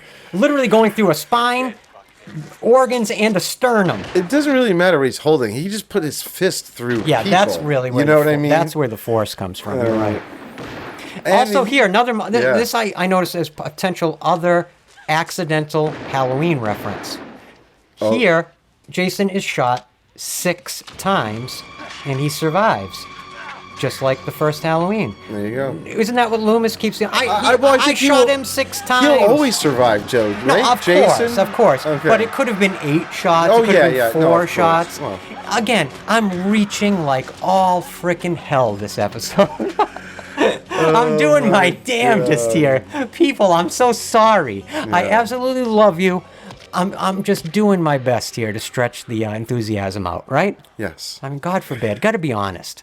I love this movie with all my heart. And again, I remember seeing it in the movie theater and the incredible impact it had and the incredible fun I had watching it. And I'll never forget that. But I'm sorry, but ultimately at age 50, this movie, it just kind of sucks. I'm sorry. I've never said that about any of these movies, not just Friday, but any of them. It's rough. This one is just rough. Nostalgically, I love it with all my heart, but I just feel like filmmaking-wise, with some exceptions, as I've pointed out along the way here, I just can't. It's got its moments. You know, every it once in a definitely while, does. you Please, can- guys, don't be mad at me for saying that. Don't be mad at me. It's just we're obviously not in New York. I think it's just unfortunately when you sell a movie on the fact that it's in New York and you just can't deliver that. You know that saying, you never want to overpromise and underdeliver. Right. I think that is the It did, Achilles yeah. heel of Jason Takes Manhattan. The marketing was almost too good Yeah. for Oh. the movie it was representing. Everyone talks about how genius the marketing was. So this, this was My supposed favorite to be scene in the movie. Again, I do give him credit for coming up with some of these ideas, like different kills, and here's a new way to fight Jason. We've never seen anyone just straight up box Jason. No. We have. In A New Beginning, we see John Shepard basically use mixed martial arts on Jason. Remember But that's the not John Jason. Shepard, Tommy Jarvis. Right. But it's not Jason. You're Yeah, absolutely yeah, right. right. You know what? It's Roy, Perfect. You are 100% correct. It theoretically is not Jason. Yeah. So this actor, And this character kind of does a number on Jason here. Well, and Kane Hodder. So for the wide shots, there was like a stunt double who's throwing his punches. But for all of these, all of the punches not to Jason's face are real. He told the actor go for it, and this dude said it's not fake how swollen and bloody his hands are. Wow. He got there's 60 something hits here. So all the chest hits, all the stomach hits, and Kane said he didn't expect sort of this guy to really quite hit that hard, and so when it came time to hit the head off the dummy here in a second, he was ready to go because he'd gotten beat up pretty good and he was feeling it. I love thinking about the fact that in 1989, Mike Tyson was actually the liminal heavyweight champion of the world. Yeah. Imagine if they could have had a sequence that, like Rob Hedden talks about, set in Madison Square Garden, where Jason was to punch Mike Tyson's head off. Did you ever notice right there that we actually get a POV shot of the head? Oh, I love that. It's pretty cool. So, and also, I don't know how confirmed I can say this is, but I had read it at one point that was a little bit of an homage to Killer Clowns from Outer Space. The idea of a one-punch decapitation. Oh, wow. That does happen in That's that movie, a great too. fun fact. Yeah, I don't know. I wonder how intentional it was or not. I'll admit, I did come across it. I completely love and respect the Chiodo brothers, I have not watched Killer Clowns in many, many years. Yeah, I got to catch up on that one. It's one of those movies that I assume that the love I had for it when I was a kid doesn't necessarily translate these days. I don't know though. We'll see. If I haven't watched it in a while either, I don't know. I could just sit through that these days. I already have that Spidey sense thing going off that it. I mean, you know, I at love, the time I liked it, but I always file the Chiodo brothers together with the effects artist Screaming Mad George. Okay, yeah. From that era, Yep. in like a file in my mind. Yeah. And yeah, I have such a respect for the work those guys all did. That style of prosthetic of practical effects. We talked about him in what was it? Halloween He or worked Nightmare? somewhere along the line. Must have been on one of the Nightmare. I think it was films. Nightmare. I'm Yeah, almost yeah. positive. He was brought up during that, but And that would make sense because Screaming Mad George's style as a special effects artist would have fit perfectly within the Nightmare films. Absolutely. Yeah. As would probably the Chiodo brothers, for that matter, their work as well. I mean, I love that eccentric kind of carnival style that the Chiodo brothers brought to special effects design. I just love it. I love the way those killer clowns look. I think they are so cool looking. Anyway. Yeah, no, the designs are great. Oh, Don't get yeah. me wrong. And I as a kid, man, I loved that movie. Yeah, me too. Again, early cable. I got to on catch up on it. repeat. I haven't seen it in many years. The actor V.C. Dupree, who plays Julius, still has that severed head Oh, wow. of himself. You know, I was thinking about this because, as we've discussed earlier, the effects, for example, that the prosthetics they used on the young Jason in this movie Yeah. are just horrible. Yeah. But that particular head of V.C. Dupree, I thought was really Yeah, it's not bad. No. looked just like him. Yeah. It was really well done. Yeah, Just the effects are so inconsistent. they are. They're pretty middle of the road or bad on this film. But yet some of the practical special effects that Right. like Martin Becker Yeah. was Yeah, exactly. kind of managing are some of the best maybe were ever in any of these sequels. And see, look, now there's a completely That looks much better. There's makeup all over him. I don't understand that. I just don't. It's He looks actually very serviceable. That there. that matches the flashback when we see her as a kid underwater with Jason grabbing her. That sort of looks like what he did there, but neither one of those shots look anything like what we saw young Jason do on the boat. I'm very confused about the young Jason thing, and No. maybe I'm probably thinking about it too much. There probably is no logic to it. No, but you know what? Like I said earlier, I think an audience member or a fan, more in particular, has every right to be disappointed because that iconography is so sacred to these films. I think, unfortunately, these guys get it right. Have made it so clear and have stated so many times in interviews and audio commentaries that their answer for so many of these questions was just we didn't have an answer. We didn't think about it. There was no. So when I come across these things, unfortunately, I try not to put too much thought into it because I go, oh, it would, at least for in this case, they probably didn't. There probably isn't an answer to the thing that's bugging me, because so often they don't have answers, you know. I really have to say I love that transition, the visualization. That was there. cool. That was cool. I think that's really kind of exceptional. You know, hey, I mean, you know, first time filmmaker, but obviously the guy had some skills. Yep, you know, absolutely. You know, they got the sort of glow. I mean, this haze looks on so much to me like the earlier sequels. Like just the quality of the cinematography, right, for I see example. what you're saying. Yep, yep. The lighting, the stylization of the image. It just immediately reminds me of Friday 2 or Friday 3. Yep. Like, this is really good. All this, as I was watching it, catching up again on this month, I was like, I like the kind of tone of some of this stuff here better than some of the other sequences. The abusive uncle? No, but I mean, at least, you know what it is? No, at least it's reaching for something narratively. Yeah, I guess, but so again, no, like if you want to try and put some thought into it, so what is happening to this girl? She falls in, and is she imagining it even back then? Just because she obviously knows about the legend of Jason, she's bringing it up before she falls in. are we supposed to believe that all this trauma, all this stuff is her just being afraid of a story she's always heard? Or does she actually encounter the legend of Jason under the water? Is while he's dormant, or I don't know. I absolutely prefer the latter. Yeah. I just think it's more interesting storytelling-wise. And if you're already going to ensconce your story in these supernatural elements, you might as well make the most of it.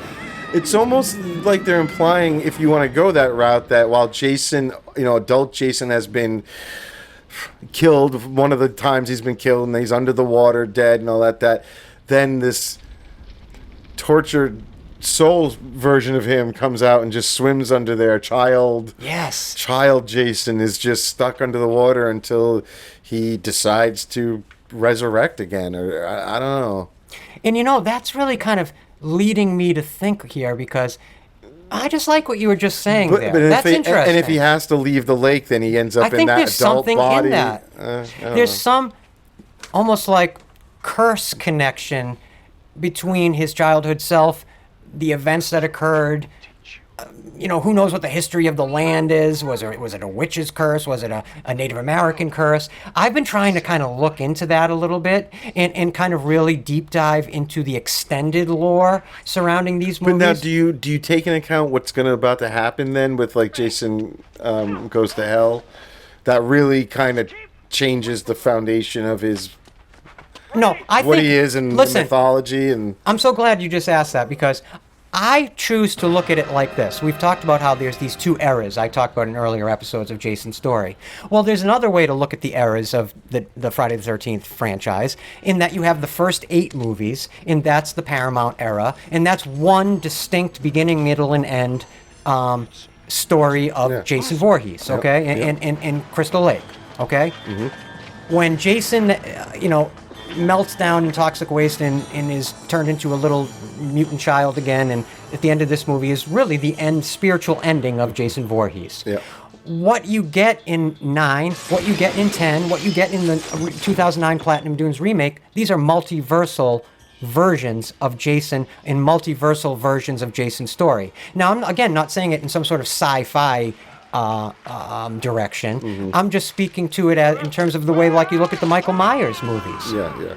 And all those resets as essentially multiversal timelines. This is so gross.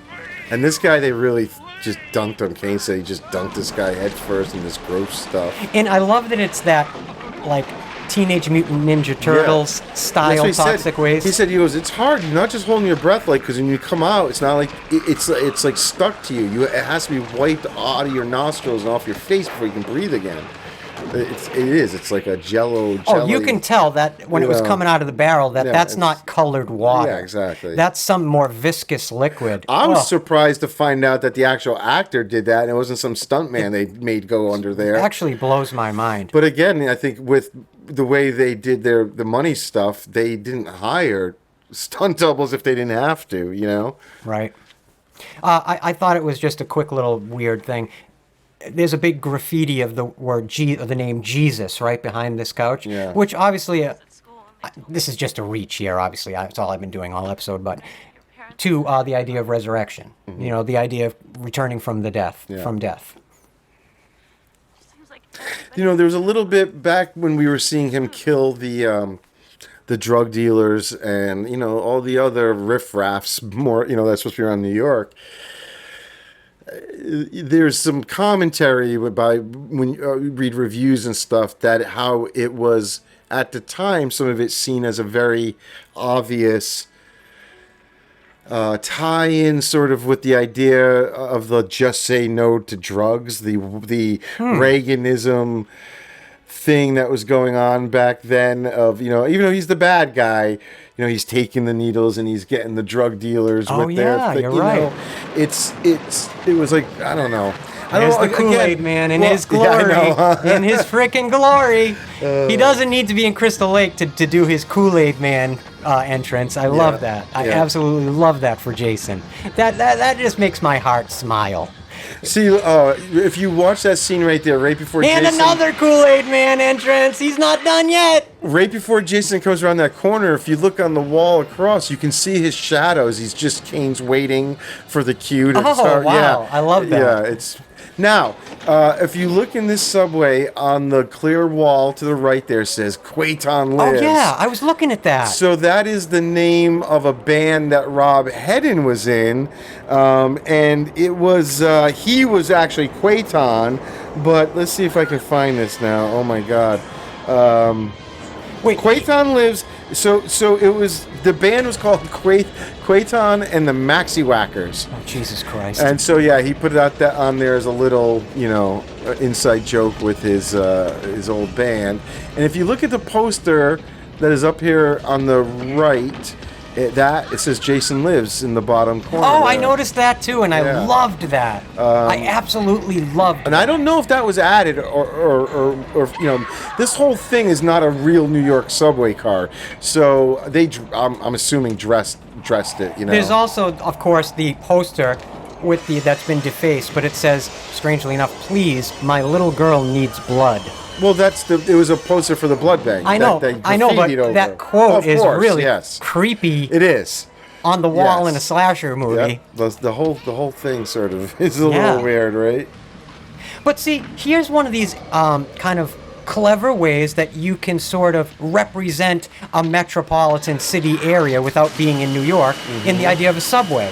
Everybody associates that with a city. Yeah. And so you get that city urban vibe without having to actually shoot in the city. Yeah. So this sequence works. Again here, I think it's interesting you have Jason coming into contact with electricity. Right. Don't you know, silly kids, that resurrects him. If anything, that just is going to, I guess, juice him back up. Like his little video game health meter just like dialed back up out of the red into the green again. Isn't it weird that like sort of something that is so polar opposite of water, the thing that kills him is the thing that resurrects him?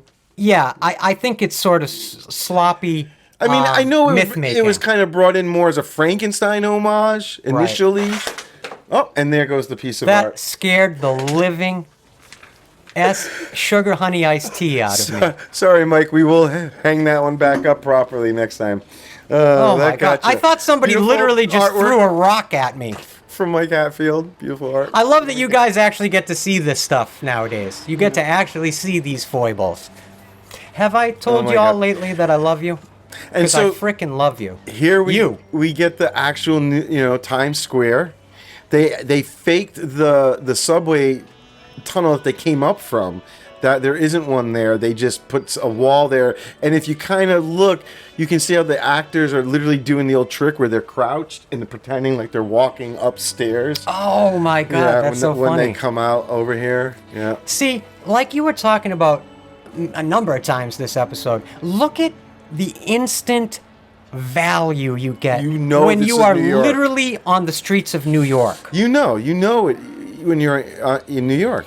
I mean, it's But a shot like this would be incredibly expensive. Of I course. wouldn't be surprised if this was one of the most expensive sequences in the film. They had to add $2 million Exactly. to their normal budget, to be able to film in New York. But cleverly enough, Paramount Pictures knows enough about ancillary income to realize that Times Square is also a giant maelstrom of marketing dollars, because everywhere you look is a licensed brand or company. Yeah. Oh, they probably had to pay some things for Coca-Cola, that. Yep. it's crazy. And when you were talking about the timeline of where we would be, based on all the things we've seen, Jason, how long he's dead, or One of my this- favorite moments coming up right now. You see the Batman movie Yes. poster in the beginning in Times Square. I mean, it's not that great. it's not that he just blindly walks through it and knocks it over. Yeah. He kicks the shit out of that boombox. It's so funny, and then he lifts his mask. Joe, I'm telling you, I remember this vividly. Yeah. When he lifted that mask on opening night in the movie theater, the frickin' place exploded. Yeah. Exploded. The song that was on the boombox there was also written by Fred Mullen and another Metropolitan. gentleman. Yeah. It's another. I thought it might have been his band again. No, it was written for this. Oh, cool. Yep, and that's the director's sister. Oh, waitress yeah, you in mentioned here. that. All right. And then, so when you see the big dude in this scene that works here. Oh, there's another Kool-Aid Man moment. We're getting it's just unbelievable. It's just like riches. So that guy right there is Ken Kurzinger. This is probably my favorite fun fact that in this entire episode. Yeah, and he would talk us through it. He would go on to play Jason in Freddy vs. Jason. So right there you have an actor that would go on to play Jason, being basically ostensibly killed by Jason. But didn't he also play Jason in this film? Yeah, he did, I think, some small stand-in moments as Jason in this film as well. What an interesting connection. And again, back to that Freddy versus Jason sort of like just curse almost on this series, towards the end here. It's like it just will not leave them alone. Yeah.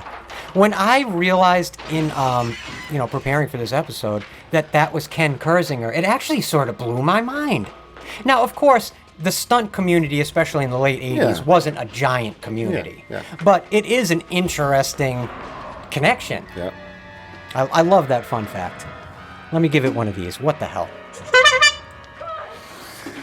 The sewers of New York, where every night at midnight they flush all the toxic waste through it. It's kind of again. It's to me, it's the funniest conceit in this entire ridiculous movie. That's what I mean. Like I know you're giving us some explanation here, but it just doesn't make sense with how the world works. Like we know that that's not. This what idea happens. that there is so much quote-unquote toxic waste in New York City that they have to vent it out of the sewers at midnight every night.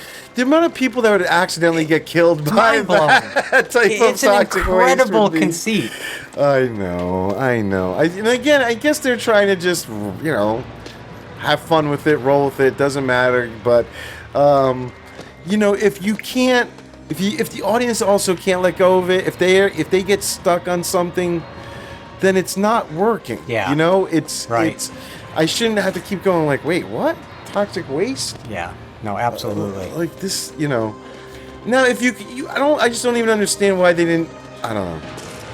Just you could have toxic waste and barrels there from something else, Well, right away, hazmat scene or something. You could quickly think of a narrative reason why you could find barrels of toxic waste in the sewers. But to try and sell the audience that this is just a nightly occurrence in New York, I mean, I don't know if back then, you got to remember, back then, New York's reputation was a way more dicier and darker and dangerous feeling, especially if you've never been there. Or, it had a reputation where, maybe it was a little easier to sell people the idea that yes, this gross, dirty town would have toxic waste flowing through it. But it just occurred to me, going along that line, I think you could have added a joke in this movie where you have a moment where Jason horrifically kills somebody, and as he's doing it, all the people on the street sort of stop on the New York City street. He kills them, and then they just go right back to what they were doing. It's just like a normal daily occurrence. Yeah. No big deal. I don't know. Good thing I didn't write this frickin' movie, I guess. Please forgive me, everyone. Please still love me after this. Please. Please. I'll do better next time. I promise. I promise, Daddy. I promise. Where are we? I don't know. She's This movie feels like it's 4 hours long. If toxic waste flows through here, I'm back on the toxic waste. If it goes through every night, then that means like all this slimy stuff on the ground, everything's toxic waste. It's not like it's just getting rinsed either. She would be burning all over the place. A lot of it, I think, revolves, again, I mentioned Teenage Mutant Ninja Turtles, but don't you remember around the mid to late 80s, toys, everything revolved around toxic waste. Candy, there was toxic waste candy. So they did a really cool thing there where it's actually quite creepy. It's a real reaction. They coated the mask with a certain chemical, and then they put a different chemical in the bucket so that would foam and melt like that when they reacted with one another. And they just protected Kane's eyes and stuff, but that was like a real physical reaction happening there at the stuff. And it reminds me of the dude in RoboCop Oh, yes. that gets hit by the car. That is, from yes, again toxic waste. Yeah. Oh my God, that's a Yeah. great reference there for this. Can you fly, Bobby? I know that the sculptors of this prosthetic appliance, Jamie Brown and his team, they refer to this as the jack-o'-lantern Right, face. yeah. And you can see why. And also, I think you can kind of see how it's a further degenerated and rotted version of what Buechler did in Part 7. Sure. Yeah, I know a lot of people are really hard on this particular look, but I'm not that down on it. Like, I actually think his face is kind of frightening looking this way. If you're telling me it's actually toxic waste, then yeah, he should be all, and he's been underwater, he's been dead. Oh, that's weird. I think it's very creepy Wait a minute. when the little boy's voice and then the water. That scene when he's puking up the water. Do you realize that is actually Kane Hodder puking up water? Oh yes, I heard this. But That he drank a ton of water, knowing that. So on cue, that is him really vomiting that water up. it must have been a blast to be wearing a prosthetic mask and having to vomit into it or through it. His idea, Yeah, I I guess. guess so. He's method. God bless him. And then, this was very different in the original draft, and they actually filmed it where this version of the head, we were going to see, they created a giant version of it, and we were going to see child Jason literally come crawling out of the mouth while the water was spewing out of the mouth. That would have been awesome. Well, you can see the footage. It just looks really cheesy. Oh, they actually filmed it? Yeah, it just didn't work. And part of it was the kid the editor's son, that like he was practically drowning in there he couldn't get out of the mouth. The head looked fake. It was supposed to be a more literal version of the Jason being excised out of I just want to say real quick, here is the little hint the filmmakers give you that there was potential, perhaps, if this had been a major success, to continue. First off, right after Jason, quote-unquote, dies, you notice that the lightning bolt strikes the Statue of Liberty, and it cuts immediately to his wiggly fingers. Is it wiggly? I'm trying to figure out, is he dead here? Is it supposed to be I that think he's they were finally trying to dead, leave but it open. he just reverts back to the boy? Director still has that version of the mask he talks about. You notice that the mask almost looks like it's like pleather as opposed to a solid... I think it's supposed to be kind of melted there from the toxic waste. Well, it's cool. I like that. And it's sad that if he was to continue on to a standard, episode 9, he would have had to now find yet another mask. Right. And this was like the end of their shooting in New York. If you kind of look at the sky, you can see the compositing. Well, it's blue. It's like it's starting to turn the morning on them, Yeah. And maybe not compositing. What is it, day to night? Is that what they would have been doing? They're messing with day for night. The lighting a little to make it look darker. And then, of course, the big fake out here. Which is tradition. Of course. Total tradition. You got to appreciate that. Yeah. At least the attempt. And the actress Jensen Daggett there talked about, unfortunately, hating to do all the scenes with the dog because it quite wouldn't do what it was supposed to, and it would turn the shoots into these all-night ordeals where she's like, just please sit when you're being told to sit. There's a whole sequence that was filmed and edited out where you see exactly what that dog was doing the entire time they were fighting Jason during the climax. He actually went to an underground massage parlor. He got a happy ending, calmed himself down a little bit, toned the volume of what had just occurred to him a little bit, was in full happy ending relaxation mode, and then just skedaddled back, get back on his leash and go get his little dinner. God bless him. Yeah, I don't know if that footage has been made public yet. No, not yet. Maybe Scream Factory will see to that, because that scene, it was touching. And when I say touching, I don't mean in an emotional way. It's just touching. A lot of touching. The dog seemed to like it. Okay, we've gone off the rails now. Yeah. This happened hours ago. This movie has just bored us into nonsense. Yeah. No, anything I've said negative at all, I'm just being real. Like I said at the beginning, I see this film with two sides in my mind. Yep, exactly. Just as much as I absolutely love this movie, I also, from looking at it from the perspective of now, it's not even, I don't know, it's just more of it doesn't work than works. Right, yeah. And a lot of it, I think, stems from a little bit of laziness. And that, to me, again, feels almost like an affront. Yeah.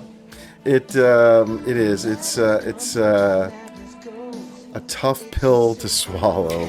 Look, Ken Kersinger was actually the stunt coordinator for this entire film. That makes sense. So that tells me that perhaps him and Kane Hodder had a previous relationship or knew each other. Or, Yeah. You know, I think that's interesting. Oh, well, when I was doing my research, I read that, like Kane, he was a protege to Kane. Like he was. Oh, well, there you go. Yeah. See, I felt like that would probably be the case. Yeah.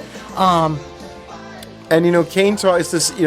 He has been misquoted, or where people say that he hates the ending, and he likes to say like, I never said I hated the ending. I just thought we could do better. And I guess that is a perfect way of putting it. Like, I don't hate this movie. Yeah. I can see the potential. I just wish they had done better. I want to be clear for the three of you that are still listening.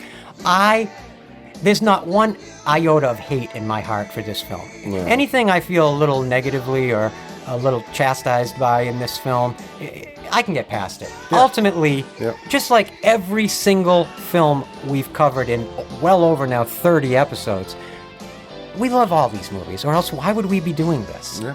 Why? You gotta take the good and the bad. Yeah. We're just trying to keep it real. Whole. That's all. The whole.